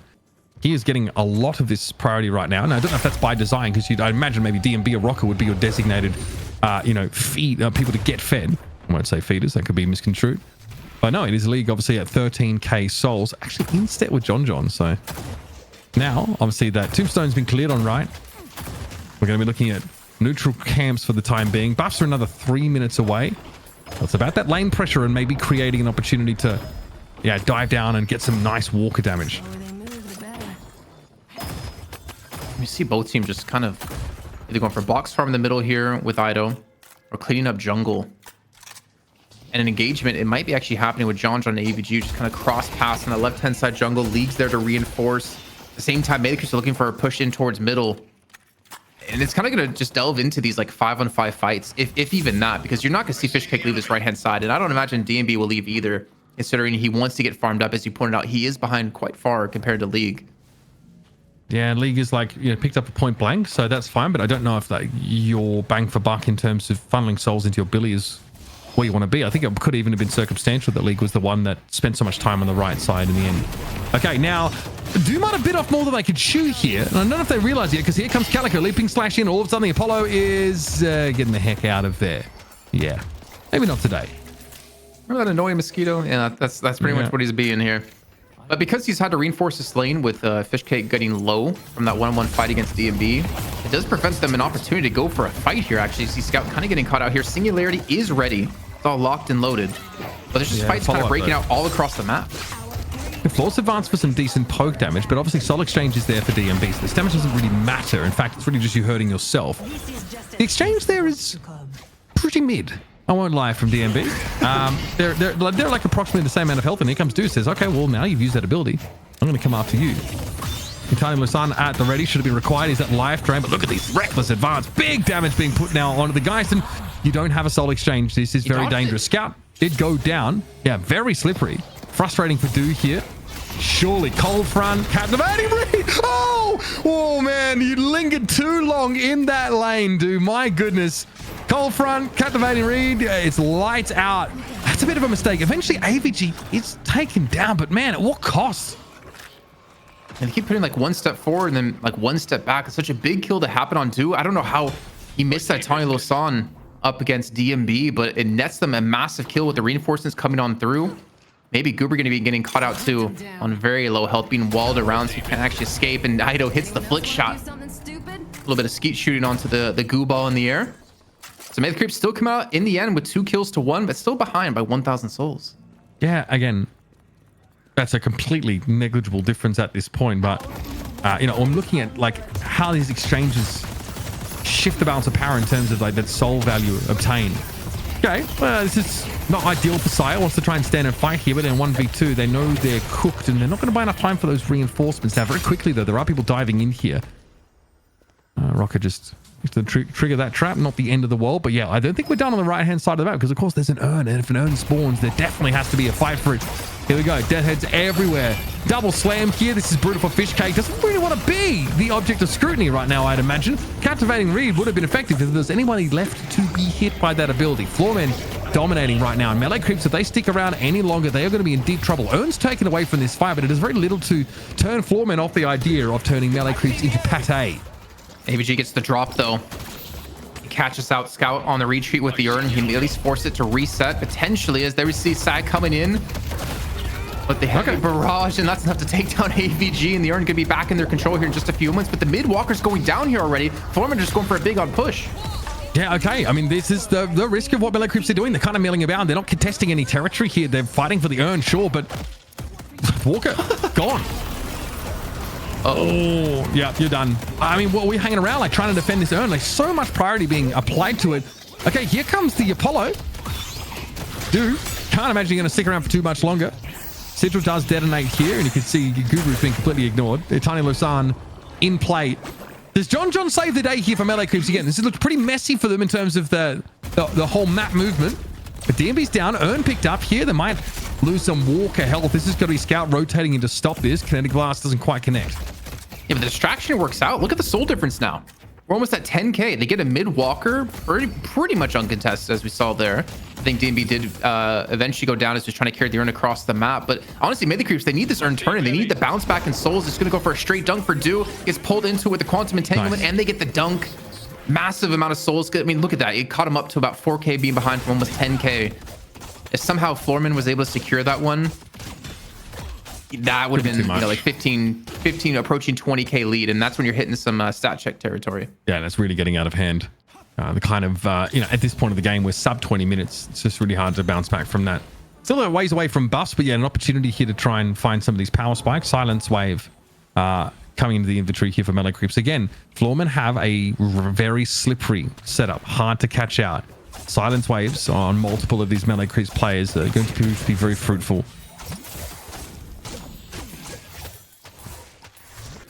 Maybe not as exciting against like M1 carries, but there actually aren't a ton of them on Floormen's side, and even Lady Geist is more hybrid, so I don't hate that. Sinner Sacrifice is being picked up here. Melee Creeps, because of the loss of that mid walker, though, need like a bodyguard system to make sure that they can be secure without getting picked off. Heads up from them now, as that right side walker is low, and there's something happening on left. I think Do might be in trouble there.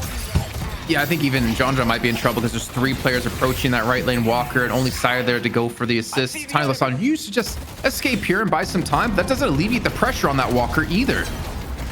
Yeah, this is pretty ugly for Melee Creeps. They are being split into very unfavorable skirmishes trying to defend these walkers. Floormen don't even have to be particularly elegant about the way they go about hitting the map.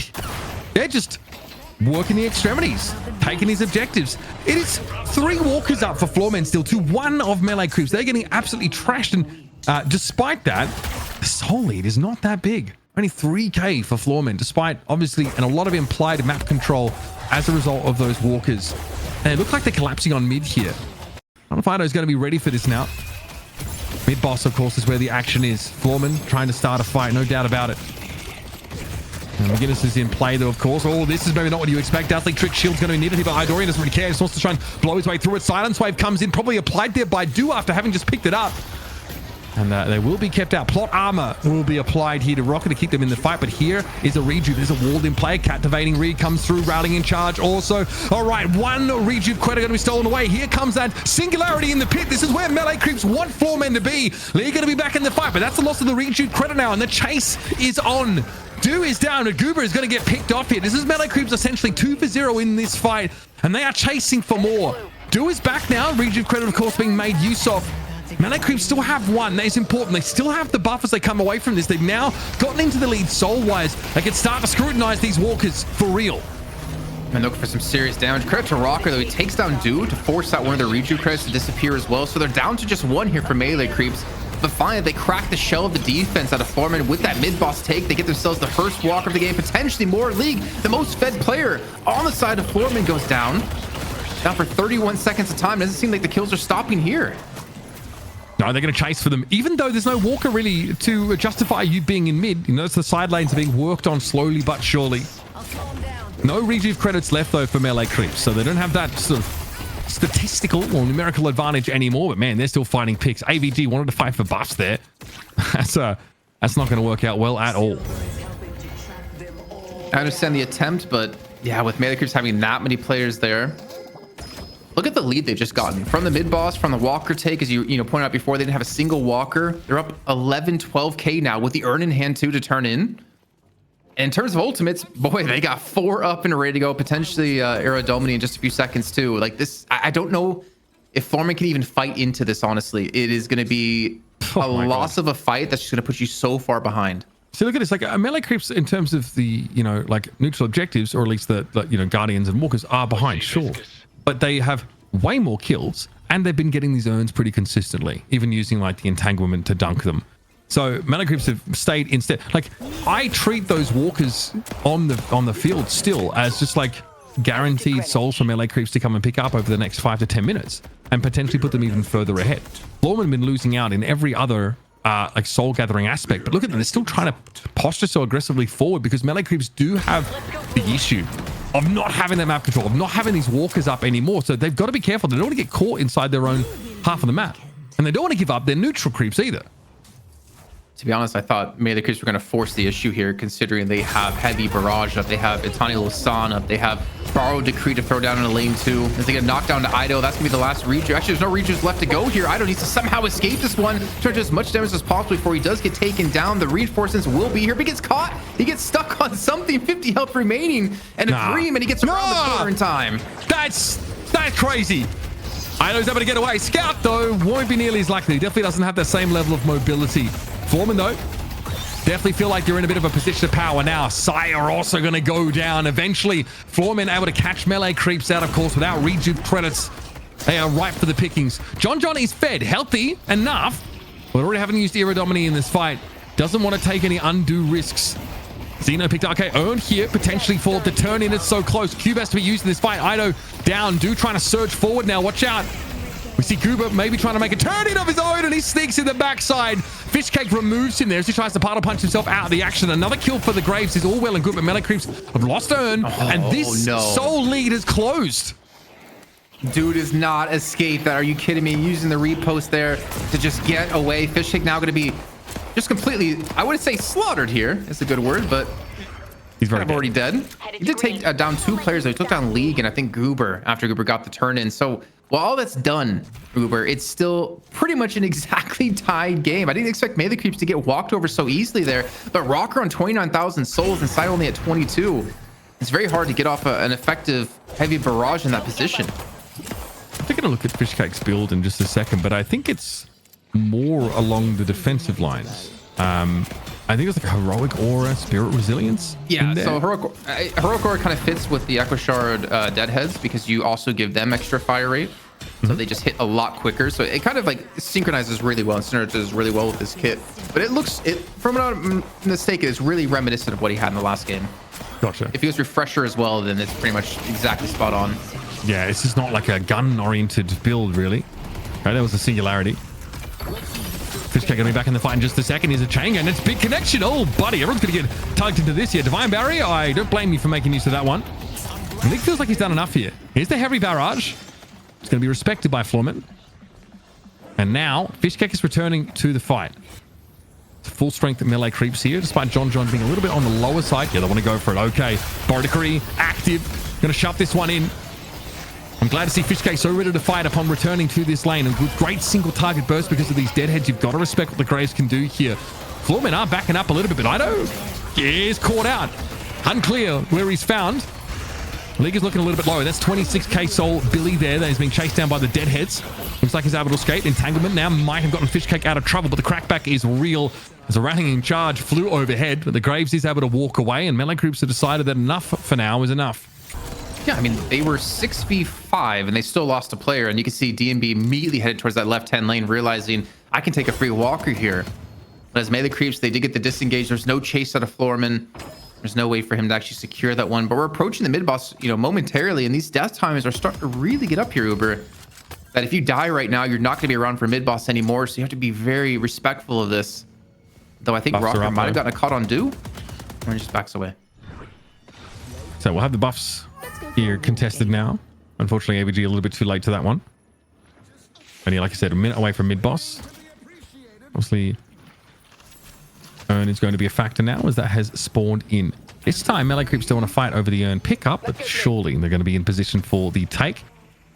And we're going to have a lane pushing, wave pushing pretty effectively for melee creeps in mid. This had to be cleared, I think, by Rocker before he comes and helps on the left-hand side.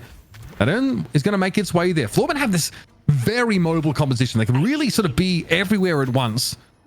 And they're going to make sure that they are in position to contest these neutral objectives and honestly make use of this soul lead. They've looked good. They won a 5v6, or at least were able to get a kill out of that here. So Ido was not particularly fed soul-wise. And Fishcake, I need to be able to see them sort of convert their souls into big fight impact. That's another Urn that's uncontested. Well, not contested, but Dude's going to get himself a walker on the right-hand side. So that's going to help quite a bit here. I think Ido just needs to make sure he can escape this one. The movement god himself looking to retreat away. This is nice. There you go. Dude will get it for free. I mean, not for free. They lost Urn. But it's all about if the team gets caught. You can see Floormen on the minimap here. They're going for a full-on fight, knowing that Dude's not here, as well as Fishcake. Yeah, they call Ido, though. Look at John. He's really looking worse for wear. Okay, there's the drop. AVG trying to get away, but the Calico health bar it just disappears. Here we go, though. League is in the mix. John is down. Really hasn't been able to get to that oppressive soul total quite yet. Honestly, most of the emphasis is going to be on what Fishcake can do here, and they want to go for this other walker. This is melee creeps for you. Classic as it gets. They, despite being so far behind earlier, they have managed to take all Floormen's walkers before they lose theirs, but mid-boss might be the exchange. I don't know if that's a price that melee creeps can bear to pay, but they might have no choice. I mean, you have a Tawny Losa, so you can stop them from actually taking the rejuve here, and you can hear him charging up as well. He's going to throw it across the rejuve. Actually, I guess he didn't. Actually, he must have been interrupted or he canceled it, I guess, because he backed away with an ultimate actually being thrown out across that one. So 3 rejuves picked for Floormen, but they lose the base guards on the right-hand side. They lose Walker on right, Walker on left. They've given up a lot of map control to take that mid-boss. So honestly, it's up to them to make melee creeps pay. You're going to see them shove out the waves and probably look for a fight on this left-hand Walker. I don't hate that Do is going ahead now while he knows Floormen are doubling back to try and clear his neutral creeps on the melee creeps side of the map. So they're not going to just go to Floormen when they have inevitably push these waves in. Again, like the wave pressure for melee creeps has actually given them a little bit of time here to honestly get some free farm, but also make sure it won't be standing there when Floormen eventually turn up. So now it's going to be a question of how much use Floormen can get out of this rejuve time. I will still say though, it's like it's a 9k soul lead. Now, the later in the game goes, the less that matters, but it looks like Floormen have been able to fight much more effectively. Rock is definitely having a great game so far. League's been really tough to crack, and DMB is getting farmed to quite a relevant level. Yeah, I think it's for Floormen here, it's a bit of mix of quite a few things. It's John not getting so far ahead, but I feel like a lot of that is due to League and the fact that he's been able to soak up a lot of farm himself to kind of be a frontline that they need him to be to chase down John and not let him escape. He's had some good chain gang so far. He's also not really dying too often in these skirmishes. He's not allowing John to have the freedom that he wants to have in these fights. Because again, melee creeps aren't running really a front line. They're not really running a tanky lineup whatsoever. Yeah, you do have double healing, but if you can burst John down within that double healing time, it's not really going to matter much what you can do with heals.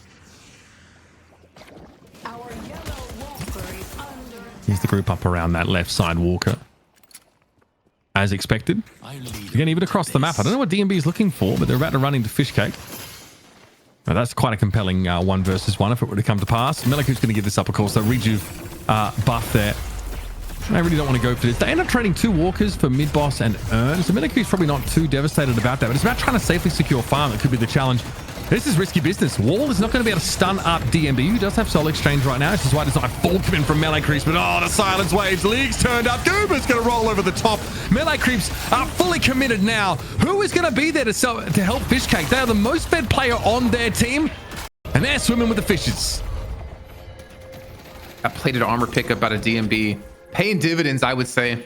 Just being attacked away at by Fishcake. There's really no way you're going to make him miss those shots. So now with the man advantage, with the rejuve in hand, this is like their time. Look how fast and how much damage DMB is able to do here in these close quarters. ABG, not really here. There is a singularity up for Scout, but realistically, I don't see him going in with it, considering the rejuve still have a minute of time left to go. I think Floormen wisely back away, realizing there's a lot of jungle, a lot of sinners to take as well, not to mention buffs and Earn coming up, and you know they're going to be looking for another Earn turn-in. Yeah, as good as Melee Creeps are, it feels like this is a pretty tough situation to come back from. This Earn is basically going to be uncontestable as far as they're concerned.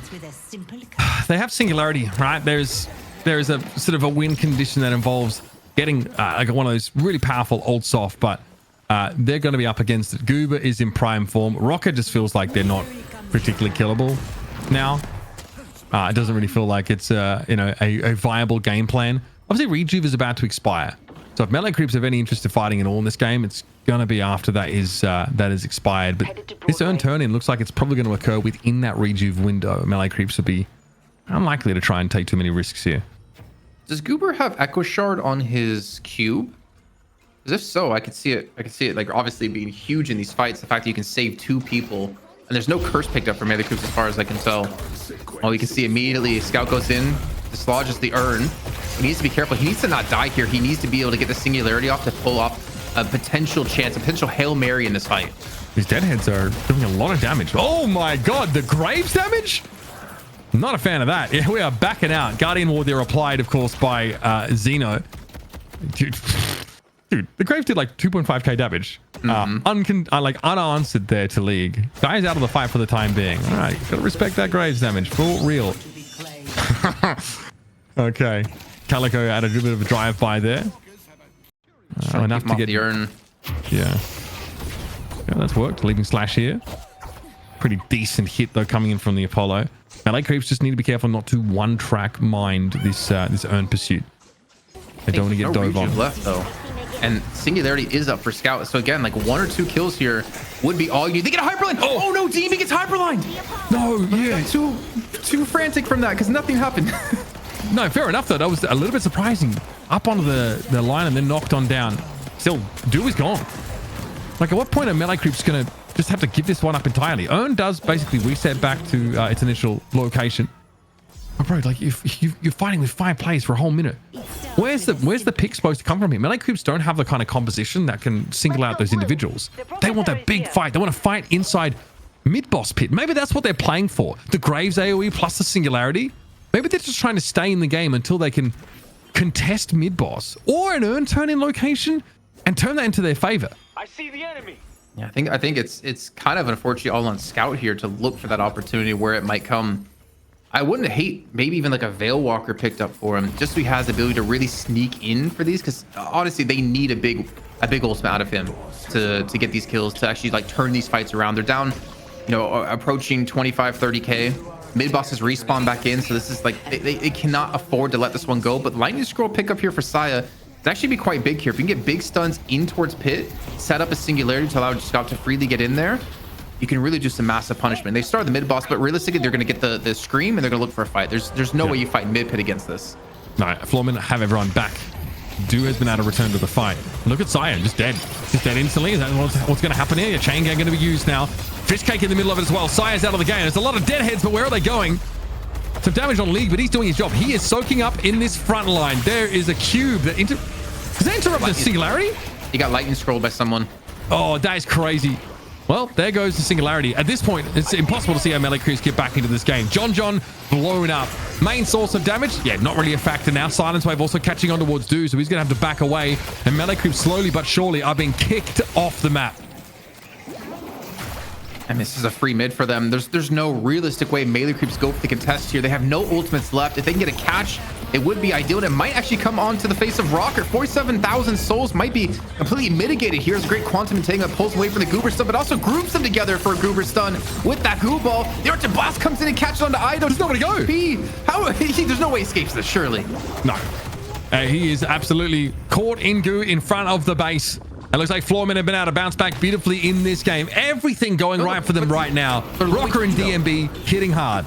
They're low HP. There's a world actually. Melee creeps can fight this one. They could potentially get the kill on the AVG. He's below half HP. Everyone on that team is below half, except Xeno. I thought they might go for the contest here because they realistically can get some kills, take away these rejuves. You can't let this one go for free. You have to like look for a fight here. Tiny Losan is up though for Do. He lets it go. Okay. Yeah, there's just no chance. I think melee creeps have realized that they're out of this game. I think they needed Scout to really get off a nice singularity, but interrupted. And that was that. Now it feels like you're kind of a passenger in this game. Unless you can make something huge happen, but like that macro pressure that Graves can provide, it's not really important. Fishcake isn't really investing in like that ricochet inhibitor type build. So, you know, really like can only have that single target pressure. It feels like the Deadheads are good, but like I've watched them chomp down on League, do like 3k damage. It's great, but Floormen have a serious front line. Melee creeps do not have one to speak of. They are all so squishy. There's nobody on here that can actually tank any of this damage. Exactly. And I think that's the problem they're running into, is that they didn't get control early enough in the game to prevent this. I mean, you have Rocker on 50k. He's going to be full built relatively soon. At that 50k mark, he's going to have all of his abilities fully leveled up. Another urn going the way of Floormen. I feel like that's the like 4th, 5th urn of the game that they've been able to get. And with 3 rejuves and a 40+k lead, it's really their game to lose. And honestly, again, going back to the mental game for them, considering how unfortunate that first game was with the bug that happened for DMB, it looks like it didn't affect him at all. Yeah. Yeah, and I tell you what, unbugged Lady Guy's looking pretty bloody good this game. And there's really not much that melee creeps can do about this. This is like a very low commitment play style from Floormen. And yeah, Idorian's going to try and come out here and, you know, shake his fist at them, but he's got a 32k soul silver. No one is really going to take him seriously at this point. So melee creeps now are banking on another singularity, but it just feels like it's too easy to interrupt at this point. I mean, he's going to have leech when DMB backs away. He already has ridiculous healing, ridiculous sustain in these fights. You can see John's just like really afraid of this. At 41,000 souls, he can't really contest against a 49k Geist, a 53k Celeste, a 48k Calico, a 45k Billy. Like everyone is stacked on the opposing side, and there's a singularity going off, but there's still rejuves up for Floormen, and there's really not much follow-up here. No, player got cubed and then rescue beamed out of it, if I'm not mistaken. The Tiny Losan connected onto DMB, silenced him up for a time, and everyone is shrugging it off. Like melee creeps are hitting like a wet noodle right now. Floormen are going to be able to bully them out of the game entirely. And honestly, I like how they managed to do it. There was a little bit of choppiness midway through the game, but really this is a very safe and stable way to close things out. Floormen, fantastic job. Now, of course, with the patron knock, they likely will hang around and finish the game. Yeah, I see no world that they lose this game anymore, man. Like 60k in the lead, still 3 rejuves, no ultimates up. A nice gut shot. Maybe we can actually take away one of these rejuves. But the patron's gone, man. They're just like fully focusing on down. There's minions coming on through as well. Not to mention the rallying charge out of Xeno. And that's going to do it, man. Floormen tied things up here at 1 apiece, completely showing that first game was not going to put them out of this series. Looking to defend that title here for a 2nd week in a row. The first time they've been able to step up on this throne. Very convincing win. And I do feel like the way this game ended to some degree exposes melee creep's composition, right? I won't use the word greedy, but I definitely felt like there was not a huge amount of regard for getting these strong front lines that had hard to engage potential. You know, Floormen had a combination, I think, of a very highly mobile team, very slippery, very hard to catch team with like some great frontliners in Billy and Calico. And yeah, I suppose you buy a bunch of silence waves and then you proc them on people and they can't use their abilities, you can catch them out. But there's no hard pick potential on melee creeps comp. They simply want to fight around like single objectives. But it feels like pitting yourself in a 6v6 against a Floormen that has such a powerful frontline. A frontline, by the way, that just soaks up most of Fishcake and John's damage. It just doesn't feel like it's going to work for you. Yeah, I think the big problem with their comp is it works when you're ahead, but playing from behind is really difficult to do, especially if the people on the other side that are ahead are their frontline wave. If it was like Goober ahead, you know, maybe Xeno, I mean, maybe just AVG, it wouldn't be as big of a problem. But as you said, the fact that Lee can kind of tank up this damage, you have DMB putting out godly amounts of damage himself. Then you have, of course, Rocker just being annoying, running around the sides of these fights, going in and out, looking to catch John and make him feel uncomfortable.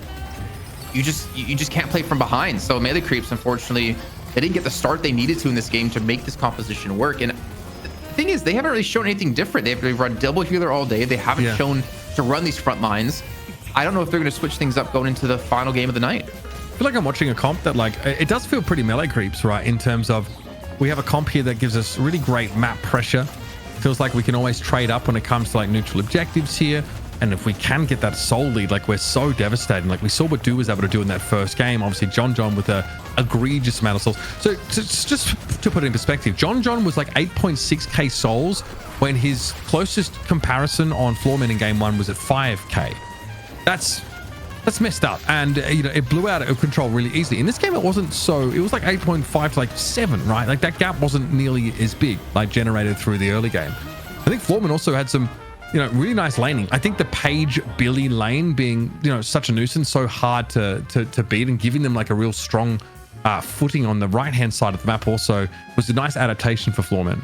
It was the mirror that you pointed out. It was like the fact you had Sai and Do able to push heavily into that garden while their opposing side was able to do the exact same against them. So it kind of neutralized each other's out. But I would still obviously give it towards the fact that Billy just got so damn far ahead. He got so strong that no one really could take him down. And the fact that you don't have John ahead, you don't have Fishcake ahead, you don't have Do ahead, how are you going to kill anyone? Like, how are you going to sustain the damage? Sai got caught a couple of times. I think AVG was really critical in opening a lot of that up. Like the fact that he can jump in with Ava with Leaping Slash, put down an Arctic Blast, and you keep people there to pick off for the rest of your team to just completely run into them, made it very difficult for them to survive any of these fights. Yeah, and I wonder like how much melee creeps suffer from the lack of Kelvin in this particular game, right? We sort of see the beginners, and it is sort of fine. But they're not running like that double healer comp that looks so powerful. And if you think back to the start of the game, you could see that initial dip around just before 9:25 when these Guardians started falling. Both teams, like, side lanes were doing quite well, and melee creeps actually rotate into mid like 10 seconds later, and like they lose a player, but John comes in and gets 2 kills. All of a sudden it's like, okay, wow. So even though melee creeps were actually slower pushing their side lane, they've been able to come in, they've been able to, like, you know, get more value in mid. And then at one point they're 3 walkers to 1 down, as in they have 1 walker, your opponents have 3.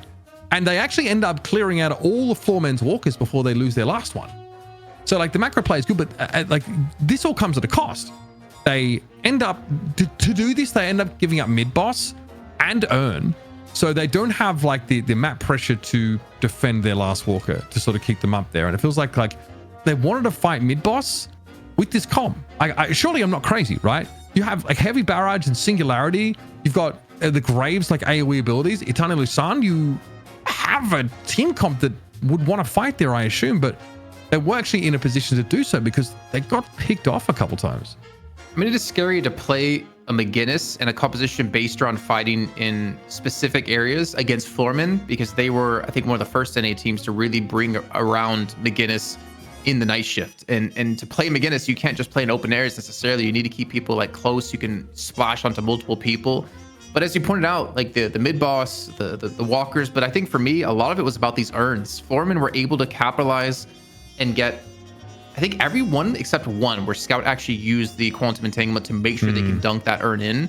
And the amount of souls you get from that across the entire game, if you're consistently doing this, is ridiculous. And that's where melee creeps would typically get massive leads against their opponents, was around the urn control, but they weren't so able to contest it anymore in this game because of the lack of a lead and obviously the aheadedness. Is that even a word? The aheadedness? It's not a word, but I know what you're trying to say. Well, yeah, you know what I'm trying to say. For yeah, it's like 6 a.m. for you. It's fine.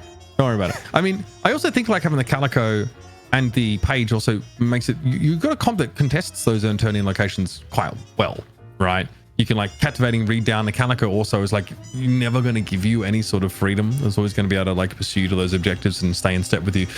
Regardless, we got the result we were hoping for, folks. We are headed to a game 3 in our championship match for NA, shift number 31. It's Melee Creeps and Floormen are taking us to maximum deadlock today, and so we'll catch you for the exciting conclusion after this.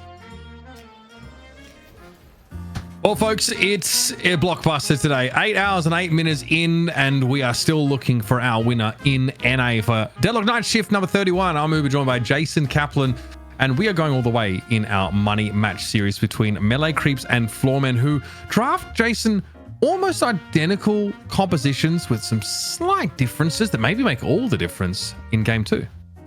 Yeah, we got to see, what was it, McGinnis? We had no Drifter.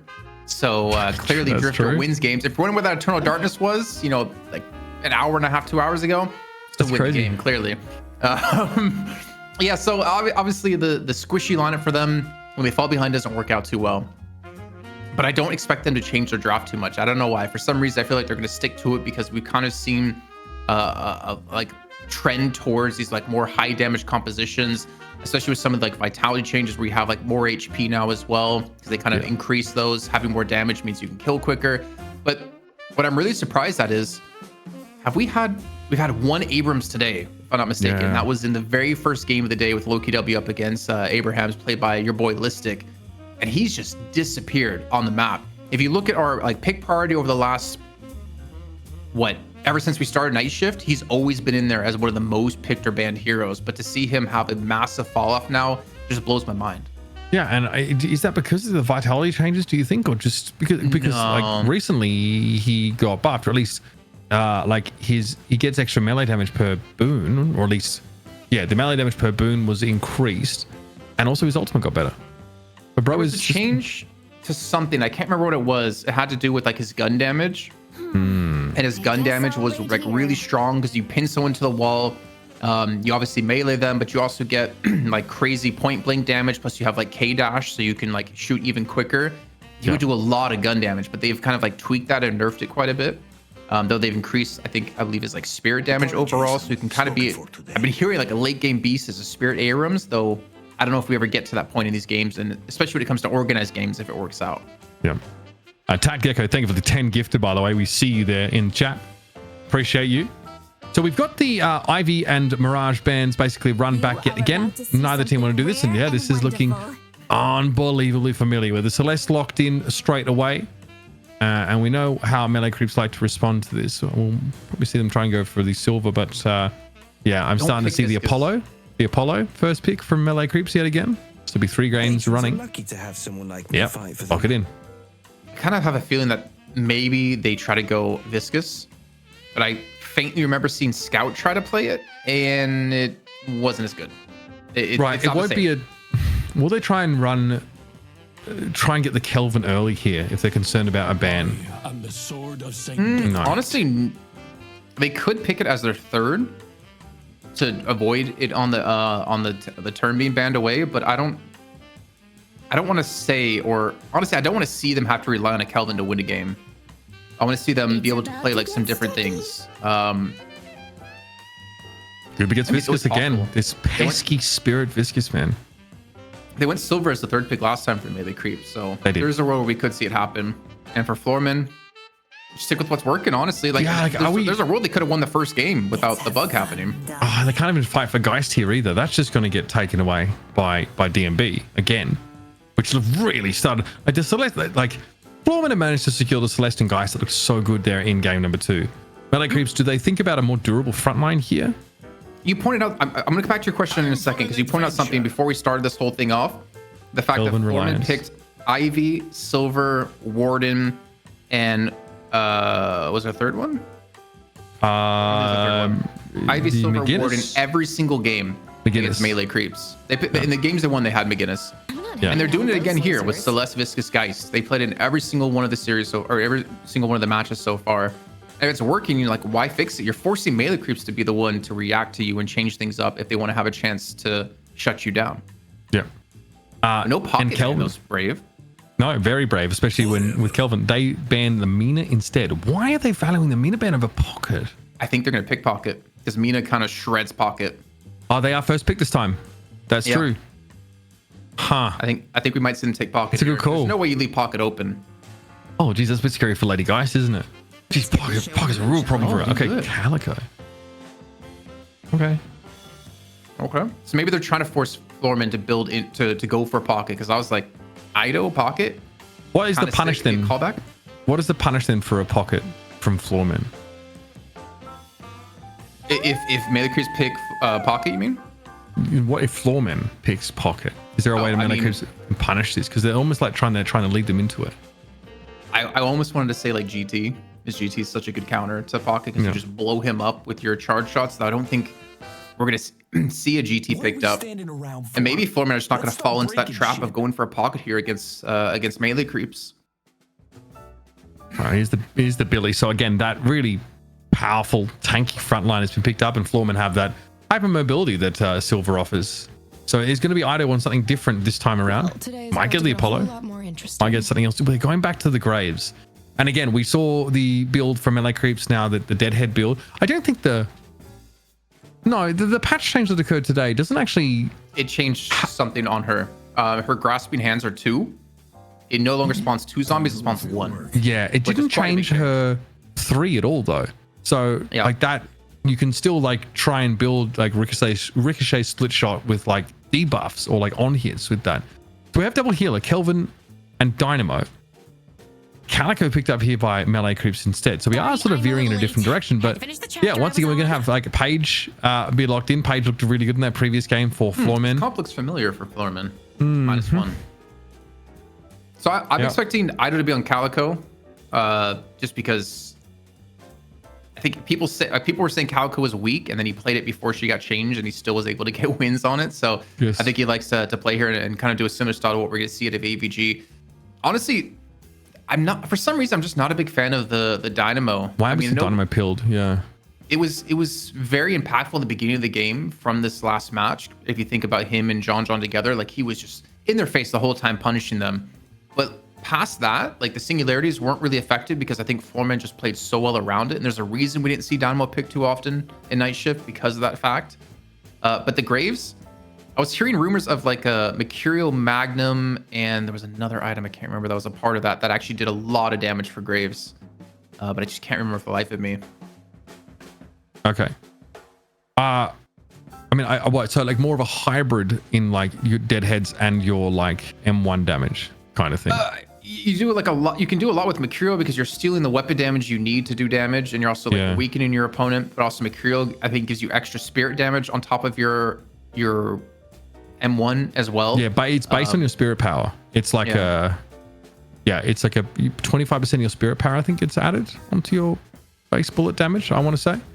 I honestly either way, folks, here it is. Melee creeps versus Floormen. Gone all the way to 3, folks. 8 maps of Deadlock today. We're getting our money's worth. That is for sure. Of course, melee creeps had to spend a week on the sidelines after having their throne of 18 night shifts consecutively taken away from them. But they're here to ascend once more. And Floormen would have a pretty short time in the sun were that to be the case. But if that last game is anything to go by, Floormen are more than ready to defend their title. Okay, so we do get Ido on the Calico. Everything else is going to be pretty much the same here for melee creeps, but do going for the swap. And of course, Floormen, since they don't have Calico anymore, ABG going to be back on the silver. I think this is one switch up though. Did we have a Billy in the first game of the series? I didn't actually take note of that, so I can't remember.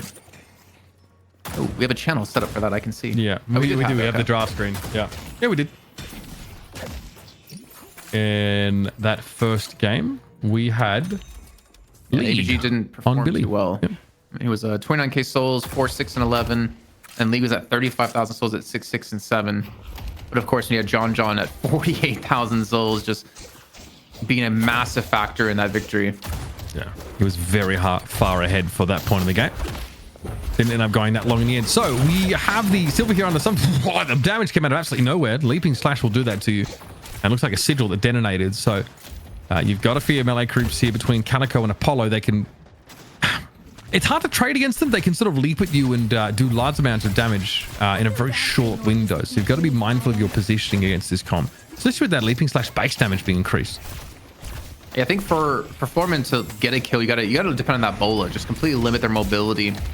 the best you can, but then again, you have to worry about the repost. But it's also a mirror from last game. We were talking about how Saya was able to push this lane so hard with McGinnis and with I can't remember who his partner was actually. I thought it was Du, but either way, on the other side of the map, it's an exact mirror yet again. The Page Billy just getting very aggressive on the right hand side. They get a kill right off the bat over onto a booth that was Saya. So they're already getting some like strong control here in not only the right lane and the left lane now. Yeah, I mean the left lane collapsed entirely. That's not good at all. As the dust settles, it's Rocker's the only one standing. And yeah, that Billy Page lane is good against anyone, but even the sustain, I guess, of Sire is not enough. I suppose he's too early in the game to have like enough points into Frost Grenade to really, give the Graves like a fighting chance in that lane, but that's not good. Both side lanes, melee creeps are really struggling in, and in mid, Floormen are kind of giving it up anyway, because we've seen AVG rotating out of like lane quite frequently. Goober also has rotated to the left-hand side now to keep that pressure up. Floormen definitely exuding confidence. Yeah, and Scout, he went for another early gank on the right-hand side. So again, giving John some early farm. You can see he's at 2.5 compared to the 1.7 of his lane mate. Maybe just going to go for some box running. So it seems like both teams kind of like have set on what they want to do here. Get Rocker fed and get John fed for each respective team. And honestly, it worked really well in the last game. Rocker was able to punish Scout time and time again just by pretty much just jumping into him, hitting him with every ability. It's about how it kind of plays out and how both teams kind of adapt here. More importantly for melee creeps, how are they going to adapt? You got to look towards Ido and Du in particular. I guess Ido, Du, and Saya, because they're all playing some different heroes here in this game that they played earlier on, except Ido on the Calico, obviously. Light Eater, of course, going to trigger. We're going to throw some of these advanced stacks in here to try and trade out, but it's looking a little uncomfortable here in lane for melee creeps. They just don't want to fully commit. They tend to just flit outside of your effective range for as long as they possibly can. Just like a leaping slashy for Ido. I want to go for after APG, but caught inside the daggers there. You've got to respect that. The Mystic Burst is going to be pretty crucial here for trading damage back if you are Du. And here's the right side of the lane. Now, this is what Saya kind of has to do. Yeah. But again, he has to. Like, it's not a good lane. Like, it's rare to see a Kelvin lane that just sort of doesn't win, but they are in a lot of pressure against this classic Page Billy. And with the high velocity rounds too, it makes it a lot easier to hit these shots so he can play on top of his ice path and just harass, towards the backhand side. So they're not really going to have a lot of sustain in this lane. They don't really have healing, right? They have preventive damage. It's almost 6 a.m. It's like 5 a.m. here. It's not more so healing as what the side of melee creeps have in that lane. Preventative. There we go. Preventative. Yeah, we just saw the Venator and Viscus Dynamo, get booted out of mid. Okay, John really wants to try and come back in, trying to gut shot there for a stun. I respect it, but Goober wasn't born yesterday. Melee creeps, honestly, like struggling here in the early game. You're going bye-bye, Fishcake, if you linger any longer than that. Arctic Beam has to be used by Saya to try and dissuade any sort of pursuit. Now, though, low as League is, it seems like Saya's feeling like there's an opportunity here, but his lane partner is very, very low. The drift across from John has been spotted out here by DMB, so there's no element of surprise for a potential gank on the right lane. He did get vitality buff though, so a big win I'd say for John in this lane. Gives him extra sustain, gives him extra, I guess, tankiness in this lane too, even though he does have Scout to help assist him. But he's also at 4.3. He has zero Domini up, but look at the side of Floormen. Every player on their side has ultimates. Melee creeps, only one. It's a pretty big lead so far here for Floormen, and honestly, they have a pretty big window right now to look for fights. They're winning all of their lanes, Jason. There's no other way of putting it. It's been a very difficult early game indeed. Oh, that was a Frost Grenade there, like thrown. League able to get short of it. Can this Kelvin Graves lane hold up under this level of scrutiny? Bash down on Saya. He's able to get clear, of course, and now he's in a position to be pretty spammy about that Frost Grenade. So this is where maybe his right-hand lane can start to sustain through this pressure. I'm gonna hit you with a fact here, Uber, that I didn't know about until I think it was last week. So the buffs that spawn, the first set you get, the second set has to be the other two buffs. You can't get like repeating buffs. And then after that set, so on set 3, it's randomized, and then set 4, it's the 2 buffs that didn't get chosen in 3. So you can kind of predict what's going to be coming up and where you want to put the emphasis on those second rounds of buffs. Huh. But you don't know where they'll spawn, right? No, you don't know where. Out. Yeah. But you know it's going to be like, for instance, if it's like mobility and gun first, you're going to get vitality. and casting next. So maybe you would have put the extra emphasis because like those two buffs are more valuable to your team than movement and gun or movement and gun. So you kind of know if you want to sit out of a buff rotation. Interesting. Ah, damn, that is some nice pressure here going on to Rocker. Here we go. Yeah, Eternal Lusan made use of. Rocker is down, and well, that Guardian is also going to suffer here. Left side of that going quite well for melee creeps all of a sudden. John, though, still getting his ass beat in mid. He's getting his cheeks clapped. Yeah, I mean, that 6k is still up on decent farm, but every time you're dead means you're not getting farm for yourself. I mean, Scout kind of needs to take it, though. He's on 1 HP. I'm not sure exactly where he is. Well, he's back at spawn. I know where he is now. But the sole lead that we did have, it's not as big anymore as we did have waves finally come in. And then, of course, some tier 1 camps being taken. It's only like a 1k difference now. Yeah, the mid Guardian matters. Picked up by melee creeps. So probably a big piece of why John is enjoying a nice little soul lead at the moment. He's definitely getting priority, of course, over the Dynamo, as you'd expect. League down on the right-hand side of the map here. Floormen really trying to dig deep and extend for that Guardian because they probably feel the pinch on the other side of the map. Melee creeps in the last 2 minutes have been able to find some really important edges. And if you look over towards the left, you can see just how low that Guardian is. And I don't know what the plan is here for Rocker. Wants to try and come forward, but this Apollo Calico lane is becoming pretty troublesome. And not only that, the fact that I think melee creeps are also putting extra emphasis on this right lane to keep League from getting out of control like it was last game. It's forced him to rotate like in towards middle, as you see now. It's forced him to kind of play around the map a little bit more, not necessarily be so safe in the farm that he's going to get. But also at the same time, imagine that Floormen did allow him to go for this rotate so he can continue to build up that front line that they need to deal with John. I think more importantly, League needs to be able to survive being in a frozen shelter. If he can force outside to use that and stay alive in the shelter, it's such a big win for Floormen in these skirmishes that they can easily take the series. Floormen here are going to be undercutting this wave on the right to secure a Guardian pickup. This now puts them into the lead, but again, it is just a exchange of Guardians, really. They are down to 1 Guardian, whereas melee creeps still have 2 in play. We can see now Do is shoving this left side of the map. This ideally to try and draw Floormen back as they're starting to spend some time in their neutral camps on the left side of the map. John is at 9.1k, so doing well, progressing nicely, but DMB is staying in step. So both of the key gun carries here on the map are getting what they need at this stage of the game. Funny thing is, melee creeps, they first picked Apollo, but in the first game that they won, Do was on Mina, and they ended up banning Mina on their second round of bans. So I think they were maybe expecting Floormen to go towards that route instead. But I'm not sure if they wanted to actually commit, excuse me, for another Mina yet again. League getting dove a bit here by Ido and co. Q comes in and he's kind of by himself, uses the rising ram to escape, only into the return to shadows out of Ido, and he's going to fall. And oh my god, he wanted the orbs. He wanted the bag. He's going to be able to get it despite the captivating read because there wasn't really anything behind that. It was just a Page and a Viscous, the latter who still gets run down by Fishcake. And a decent spot here close to AK. And now mid really gets cracked open. Look how quickly melee creeps, by the way, have drifted over towards this left side of the map. They do see AVG perhaps lingering within their purview. And this is buffs are up, by the way. So this is obviously a great opportunity to contest that. Also snatch up the orb, the urn for yourself. 10 minutes, obviously a big inflection point in tempo in this game. Yeah, I mean, it's only a 3k urn. It's not necessarily the biggest of wins if you dunk this. Well, 3.6. I think it's more about the macro that you lose here and the decisions by the opposing side. Floormen, and you can see they're still overloaded on the left-hand side with 2-to-1 advantage.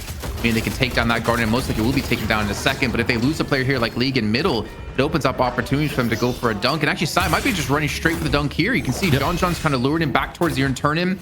Meantime, you see AVG going for a skirmish here up against Do. And Saya, he's going to make the dunk without any contest here. So overall, a pretty big win.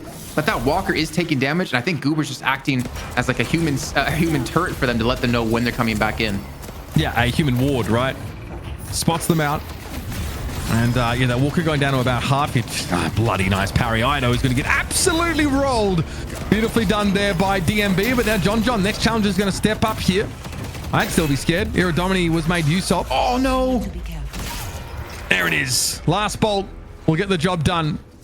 Walker still lives. DMB brought down. Some important souls going to John. Yeah, but the singularity. Yeah. It's like a wet fart. Just absolutely not working out for them. They kind of have And that's been, a big huh? ultimate being down.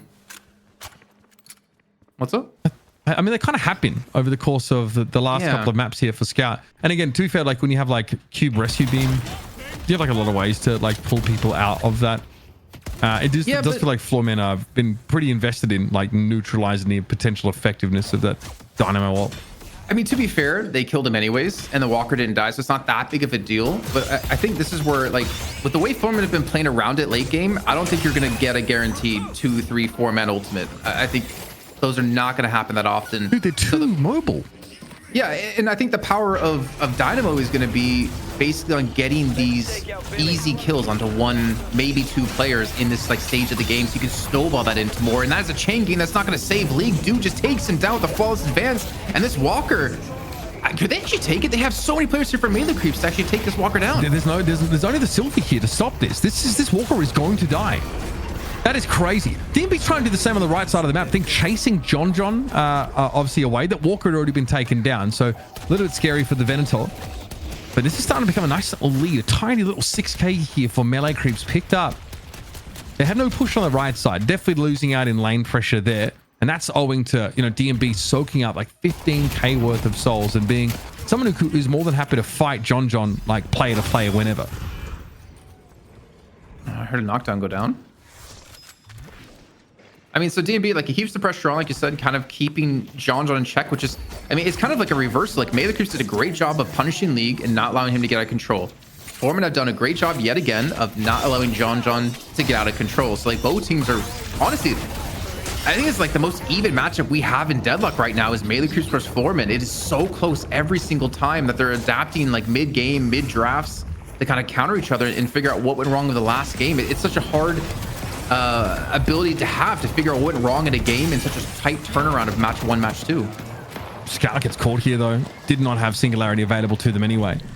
That mid Guardian is going to suffer some extreme scrutiny. Can melee creeps kick Floormen off this? Floormen are respecting something here from melee creeps. Could be the Calico. But it's just, yeah, I don't know. Calico Dynamo in mid. Don't know why they seem to respect that so much. John trying to get active here. Eventually, the aforementioned Calico goes down, but there's enough time here for Scout to return alongside this Kelvin. All right, Apollo. Caught in the chain gang now. This is dangerous. League has been getting farmed. It isn't very tanky just yet. The Essence Bomb also is going to catch on. Big damage. This is very disruptive for you to try and play through if you're the Apollo. That Sigil, though, is going to at least force the Billy back. But League is healthy enough to continue this pursuit. Really good job by Xeno there. Good knockdown, good rallying charge as well to just completely eliminate any chance of Dew to go for a chase. The Rocker's fallen, and I believe it's on the left side of the map. I think he died to Fishcake, if I'm not mistaken, which is a huge victory for Fishcake, to be fair. He's now got a 2k lead, and more importantly, keeps Rocker away from farming. I kind of We're want to going to hit the urn, and this is for sure where the next battle is going to break out. I just want to see Fishcake's build, see if we're going sort of more for that deadhead direction again. Okay, we're fighting for these sinners around the urn pickup location. Melee creeps definitely feel like they have the power play right now. And after the last couple of moments, you can hardly blame them. Iridominate at the ready. A frozen shelter also at the ready. Yes, finally does get use. I was concerned about Sire, and he's struggling inside that shelter, but AVG was caught in there with him. That's what you want to see. A 3v1 created in that locality, and there was nothing that the Silver could do. Uh-oh. They're so far ahead. They're holding off farming. Okay, they're just, I think they might just pick it up. They're trying to hold off farming right now to get this to be a neutral turn. And if they pick it up right now, it's going to be a guaranteed comeback guard for Floormen, and they don't want that. Very heads up play. But they want Floormen to farm in order to catch up here. Is that enough for them? Okay, well, now there's a fight over it because they've held off on it, but that's probably fine for melee creeps. They do love fighting over these, smaller areas. They want to fight around objectives. Their comp excels at it. And away we go. Goober does not fancy catching out of this smoke. Own's still in place, by the way. Now picked up by League. Oh, Scout, you're killing me with this, right? You are killing me! Another Singularity make use of, but it felt like more like the panic variety. Still, Xeno was going to be traded out in response. So that's both teams losing supports. And yes, that is a very comeback urn looking position for Floormen. And a guaranteed urn turn in as a result.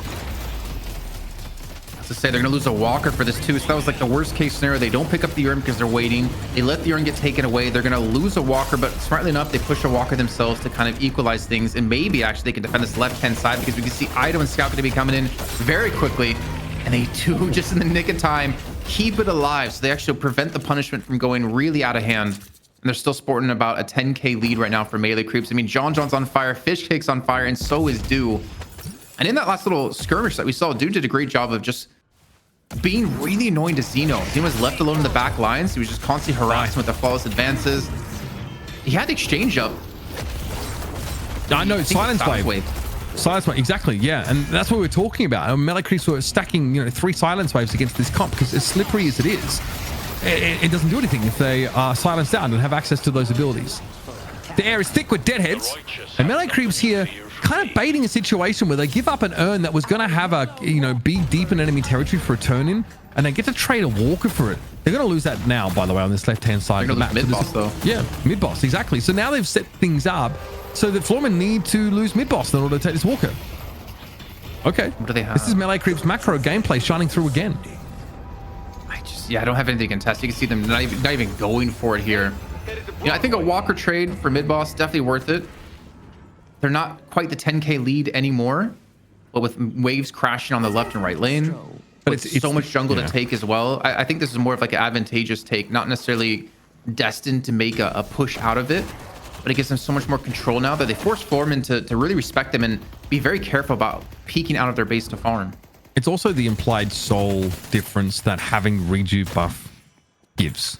Right, so the implications. Yeah, so in theory, it's more than a 9k soul lead because of the difference. Like, how much soul is this rejuve buff worth for melee creeps? Probably quite a significant amount. So, yep, bye. Oh, the cube rescue beam. Love to see it. That return to shadows would have done DMB in. A front line though for Floormen. Prepared for this. Not yet in this game looking quite durable enough. Whereas John and Fishcake are having a great time. They are getting very fed. And now, obviously, you make use of this rejuve buff to hit this left side walker if you're melee creeps. Easy enough. Bookworm. Force advance here for the mobility. Dude does not want to fully commit to this fight. Good damage on AVG though, and this lane pressure is going to start to build. I don't see melee creeps going anywhere in a hurry here. Such a big difference this match compared to last, considering I want to say the 3 carries from melee creeps are just on fire and looking so much stronger in this game compared to prior. DB's definitely had a tough time though with all these silence waves. I think we have 2 picked up right now, 1 for Ida, 1 for Do. It's very frustrating, very difficult for him to pull off a swap that he pretty much has to invest into Dispel Magic if he's not building it already, if he wants to have that guaranteed swap come off, or he needs to hope that he can survive long enough to actually throw it down. Yeah, doesn't have it yet, of course. No, pretty standard stuff, right? Spirit Resilience, Radiant Regeneration, all standard stuff. Watch out, this Apollo clearly wants to fight. Oh, Dynamo in your area. Sticking around for a kinetic and then backing out. This walker's still being defended, so all things considered, Floormen doing a pretty good job of keeping that objective up. But in the meantime, melee creeps are taking a lot of neutral camps here, just knowing they are going to be able to do so unfettered for the next little while. And Erna has, spawned up, buffs active. And what is Rocket doing? Rocket's trying to do some split pushing here. They're going to run into John pretty quickly, who is much stronger than they are. Life Drain active here, but these advances are hitting pretty hard, and running into that kinetic is a little bit scary. Rescue Beam has to be used to pull DMB out of the line of fire. Bro, this is like old school Deadlock, because there was a point we saw like double rescue beams being picked up, and I want to say this is in the Fight Night era as well. Yep. They have 1 on Goober, 1 on Zeno, and every time they get a catch, like you saw before, they got a Hyperline on the DMB. Goober rescue beams him away. They had a catch on DMB there. Zeno rescue beams him away. They're making it so difficult to actually turn these like little advantages that they get from melee creeps into actual kills. So you really have to give credit to I think Zeno and Goober in particular, preventing a lot of kills and preventing a lot of situations that could easily turn into big man advantages for melee creeps to take objectives. And even without that, like I said, you've got like a Celeste, you've got Billy, you've got a comp that is pretty good at evading in general. And we're going to have to see that from DMB right here, because they were pretty deep within enemy territory. It's the Arctic Beam that would slow them down otherwise. They've got themselves out of trouble for now, but it gets harder and harder to defend this walker when you get yourself out of position because you're worried about getting picked off here. Time to lose. Son! What are you doing? Unfortunate. We're back, of course. Rejuve credit being made use of, and that ultimate's been refunded, so that's nice. Tiny low sun will be usable yet again. We are going to get this walker. Seems like a fair trade. Rejuve is about to run out, so you're more than happy to give up your life. I get excited about nothing. Frozen Shelter here active. Scout wants to die now if it's going to be at all. Rejuve is just about to expire, but Floormen maybe take this fight or forced into this fight a little too early. Really smart use of the Rejuve there for melee creeps. They realized they had, what, like 30 seconds left. They got the urn turn in, and they transitioned into a walker take, knowing they had 3 Rejuves to play around with. And now they're sporting, getting close to a 30k lead here. This is probably one of the biggest leads we've actually had in this series if the game wasn't already over at that point. Take a look at some of these items. John's got glass cannon. I think it's a big switch up from his last game. I don't remember if he had it exactly, but he definitely wasn't 5 and 2 at 31k souls and able to get stacks on it. Yes, this is another, a game where John is able to play from ahead. And I'll say it came off a pretty difficult start. If you remember, he and Scout were getting pummeled in that mid lane quite consistently. John has been able to well and truly get back into the game. Fishcake's been benefiting from most of the side lane farm, I thought, but we have seen John on that right-hand side of the map a little bit. Fishcake's going to now go and get some. So yeah, despite that exchange working out, the walker finally being taken, waves are pushing against melee creeps, so there needs to be some housekeeping done here. 2 minutes until buffs and about that long until mid-boss. As you were talking about Fishcake here, he just got Refresher. Okay. So whether or not they use it to split push or they use it to just force a fight, I will be one of the greatest you can't really like fight into that many zombies. I think it's like 4 zombies at a time if you double Borrow Decree. Yeah. He doesn't have Lightning Scroll just yet, but he has Refresher, and he has those Echo Shard on the Deadheads. Like, there's a lot of damage coming out of him, and Floormen can't really push into that. They have to kind of like bait it out and back away. And we'll speak of baiting, they're trying to actually force a fight here against melee creeps right in the mid lane. Frozen Shelter is the catch good. It looks like there's no one actually in here with Sire. Still though, can force some cooldowns out of DMB, who does not have Soul Exchange quite yet. It's almost available. Shelter comes down. Soul Exchange now active for DMB, just in the nick of time that's become available, and they don't have the opportunity to make use of it. Could have been silence, could have been something else. Either way, these grenades are coming down thick and fast. You can see how frequently they're coming off cooldown when this gun damage is, returning their charges. All you got to deal with is the ability cooldown. Cube, used on League, but low as they are already. They're trying to head for the hills. No one's really been paying Rocket too much attention. They've been able to come into the fight and have good impact, but League now going down means, even that Guardian War being spent on trying to keep Rocker into the game. Arctic Beam means they are not going to be able to escape as nimble as Celeste is. She can't get out. No, Goober, he tried to cube Rocker, but I think Xeno got in the way, so he cubed Xeno instead. I think he was trying to cube Rescue Beam Rocker out of that one. I did wonder why Xeno was so healthy. I wasn't sure why they were getting cubed. Rough. Well, here we go. Free Sinners now. -4. Well, I guess if it's not your Sinner, I guess it doesn't matter as much, right? Kind of disrespectful. It's like buying a bottle of champagne and pouring it down the drain. And they do that in Switzerland. They do that in Sweden. You Swedes are messed up, man. I get you all. Shame someone they do that? No, they do it because they can. Like, they do it because it's just like I don't get it. Like, they just spend... It's just... it was a weird club anyway. I don't know. You Swedes, though. You're all freaky. Here, mid-boss. Soul Lead is billowing out of control. 25k. John is at 35k himself. He is large and in charge.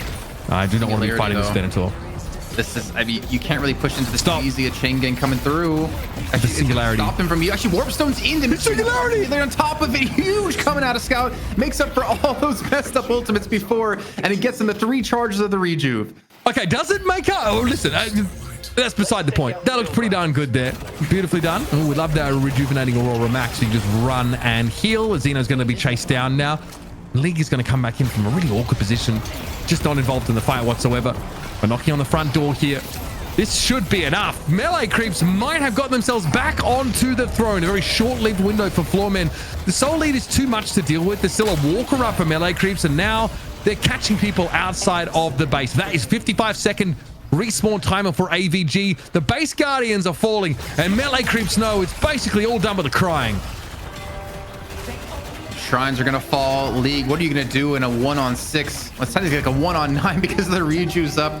You have to let these one go. At least the first stage patron should allow the respawns to come through, and May the Creeps will give them another chance. Back it away. They have some side lanes to clean up. They have a lot of sinners on that left-hand side, though I will say keep Sai away from those if you want to get the buffs from them. And a lot of farm. I mean, they are 50k ahead. 6,000 to spend here for Fish Cake. I don't even want to look at how much money everyone else has on the rest of May the Creeps to use right now. Exactly. Yeah. I mean, I'm curious to see just how much those translate into power spikes. To be honest with folks at home, there isn't really a way for Floormen to comfortably break back into this game. They've got to still deal with the sort of rejuve disparity. John has like an average 12k soul lead over everybody on Floormen, which is, you know, accounting for almost half of their, you know, a third of their net worth in general. So yeah, it's getting to that point where you definitely don't need your healing rights anymore. Colossus. Okay, inhibitor instead. Okay, so we have inhibitor.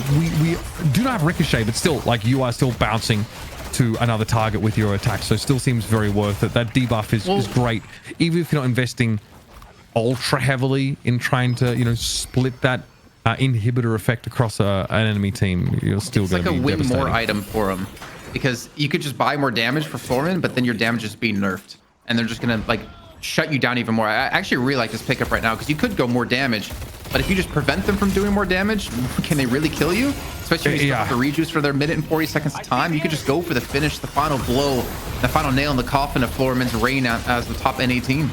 Yeah, inhibitor is such a nasty item in that regard. Reducing what's like a 30% damage, outgoing damage penalty. Devastating. Melee Creeps here, slowly sauntering up to the throne that they only recently were forced to vacate last week. They are oozing confidence, and so they should. Patron about to go down here, and there's really not much that Floormen can do about it. They are too far ahead. Into the pit, though, Floormen go. They do not want to give this title up easily. Soul Exchange made use of there. Oh my goodness. Okay, nice rallying charge. Actually interrupts the singularity. Scout dies. That's fine. Going to be spawning back on in here. And Melee Creeps should be able to still finish this game. League going down. DMB is traded out for Sire. Okay, Melee Creeps perhaps need to be a little bit careful here. Floormen really fighting doggedly for this. And now John is down. That's 84 seconds. You need to stay inside the pit, though, to make sure they can't actually take this one down. It's invulnerable while you have two players there. You can see Zeno just trying to survive as long as he possibly can. But the last three players fall. The GGs are called out here, Mitch. And we do have the Kings returning to the throne once again as Melee Creeps come back here the next week, taking on Floormen 2-1. You asked the question, Jason, coming into this game. Melee Creeps are used to being on top. How are they going to deal with a loss like this? And now we have our answer, because that wasn't the only loss that Melee Creeps have suffered over the last couple of weeks. They also, you know, at the Freakfest tournament, they also suffered that. The Freakfest tournament, they suffered that same kind of loss. So they're getting a taste for it now, and I'm sure it's bitter. But they've come back into this week, with a bit of renewed vigor. And honestly, they've made this composition work for them. It's so funny to me how drastically different over the course of their win and loss games their comp appears to look. They really seem to get off to a much better start in this game number 3, but honestly their lanes don't go that well for them. At one point they're losing both their side lanes, and then John and Scout are fighting and actually losing some of these all-in fights in mid. How do they build back from there? I think there's a couple of like big wins too, because I think Fish Cake took down like DMB in the left-hand side, you know, relatively early into the game, which kind of gave him a big boon in terms of souls, and also kept DMB, more importantly, out of farming, because it's like a win-win, right? You get more souls and they're not getting souls, so it kind of powers you up. This play right here, though, for Melee Creeps, going for the earn delay so they can get it to a neutral turn-in, almost costs them quite a bit. Luckily, getting the respawns back in to make sure to defend on that left-hand walker so it didn't go down, eventually saved them, and they came out technically ahead in that exchange. But bro, these silence waves, DMB has to be so annoyed, constantly being silenced. I think he got maybe 1 or 2 soul exchanges off that we caught on camera, but I don't think there was many more past that. Yeah, they're so good against heroes who sort of really need those abilities when they're in the fight. You think that, okay, silence wave against like a, you know, a hybrid like gun damage type hero, okay, it's kind of whatever. But no, when your survival you know, and your flip potential is sort of tethered to that ability, it is extremely frustrating. Yeah, it's like towards the end of the game, right? These frozen shelters from Sire have been fantastic. I'm gonna put it out here. I'm gonna put it out there. The difference between games where Sire is on the Kelvin and Sire is on the beginners in this series is pretty drastic. Now, I'm not saying that correlation is causation, But it does feel like, and I know you said you didn't want melee creeps to lean on, you know, Kelvin to win, but it does feel like Saya is able to have so much more impact on this hero. It's kind of funny too, because I can think back to maybe like 4 months ago when he first played Kelvin again, and I was like, you know what, that was kind of underwhelming. It was like, okay, it was okay, but I expect anyone to be able to play Kelvin at an okay level at this level of play when you're like a player who's a pro. But he's definitely improved on his Kelvin quite a bit over time. I think he's definitely like focused it a bit. Obviously, there's people out there will probably say, well, Kelvin's easy, just throw grenades, you frozen shelter. But there's a lot of small things that Saya does on Kelvin that really impress me. The way he uses the ice path to create terrain for John to gut shot into, or to use it to just harass in lane, or to use it to like even body block people later on who are trying to escape. He does a great job of just surviving, being annoying as hell, and obviously does a buttload of healing to boot. Yeah, I mean, that was, you know, Saya was having to lane up against the Billy and Paige combo, right? Which is brutal at the best of times. And honestly, like, it was a little bit rough early on, but only 2 deaths for the Kelvin. And eventually they were able to prevail.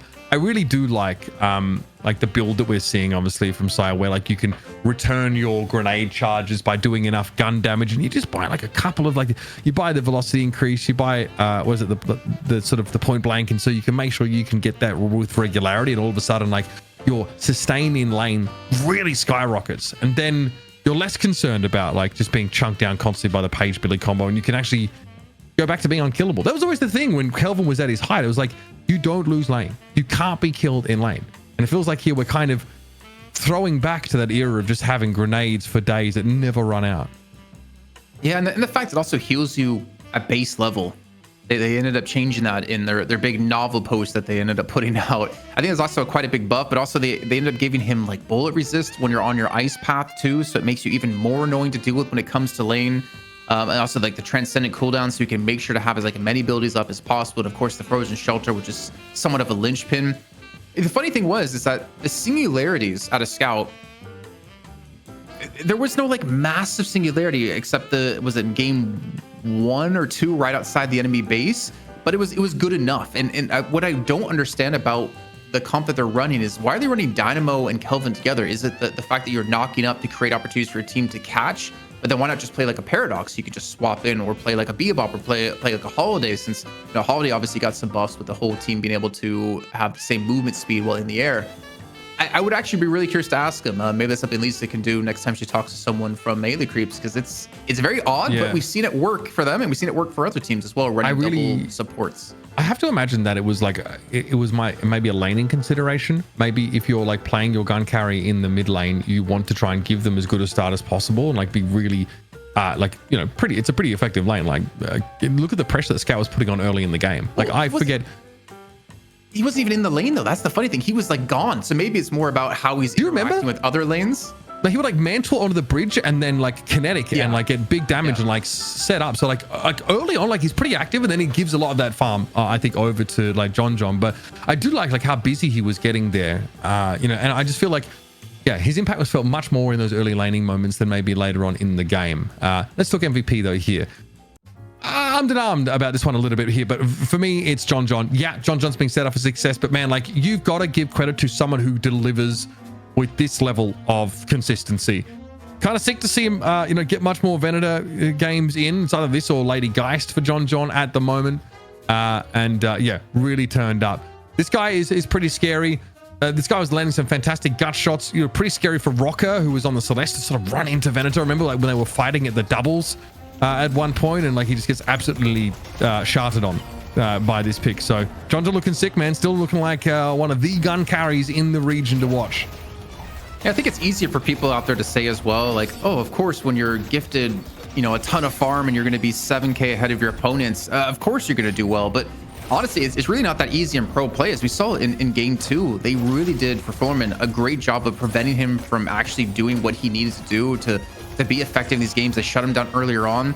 But also, it's not necessarily easy to play late game when you could easily be dove on. There's so much position that goes into it. There's no real guarantee escape for Venator. Yeah, you have the gut shot to create some space, and yeah, you have your trap, but you have to walk into the trap, and they also have, you know, other players that your gut shot's not going to hit. So you have to give him credit to positioning well, knowing his limits, but also, I mean, his teammates who creates the space for him too. Because like Scout was doing that, Saya was doing that, not to mention Du and Ido. So it's not necessarily just him performing well, but his team allowing him to perform well and then like kind of bringing out what he can bring into these games. And you got to trust the process, because he was being a real late game hyper carry in game one, where John was actually not getting involved in any of like the early Guardian contests in the game, and like that could make you pretty uncomfortable, right? Like you're always like 5v6 in a lot of these fights, or maybe you're 5v5, but you don't have the the lion's share of your souls like in the fight with you.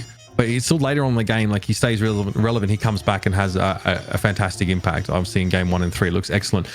So after all this, with all this talk about NA getting shaken up, well, FPS Lounge get ruined in game 1 of the Challenger game, and then Melee Creeps come back and reassume their title here in Night Shift number 31. Floormen, it's a great series. And Jason, to quote you, it is giving some of the closest Deadlock games, especially in this region right now.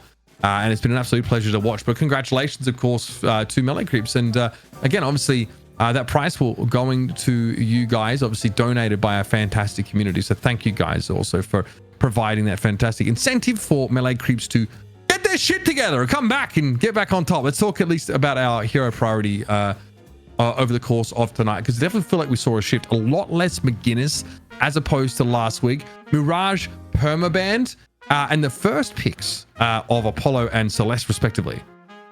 Sorry, I think I need to get my glasses on to find where Abrams is, man. At one pick, and only in the first game of the day. Just had to point that out really quickly, because it's such a fall from grace for not only him, but also, to be fair, McGinnis, even Mo and Krill in there. But looking towards the top, have we, maybe our producer Solomon can correct me, have we ever had one hero permanently ban the entirety of a night shift? I think he's got to look this one up, because I can't really remember one. I mean, maybe we've had like 6 I reckon games. we've had like Kelvin at his height, maybe even Dicta when she was effed up.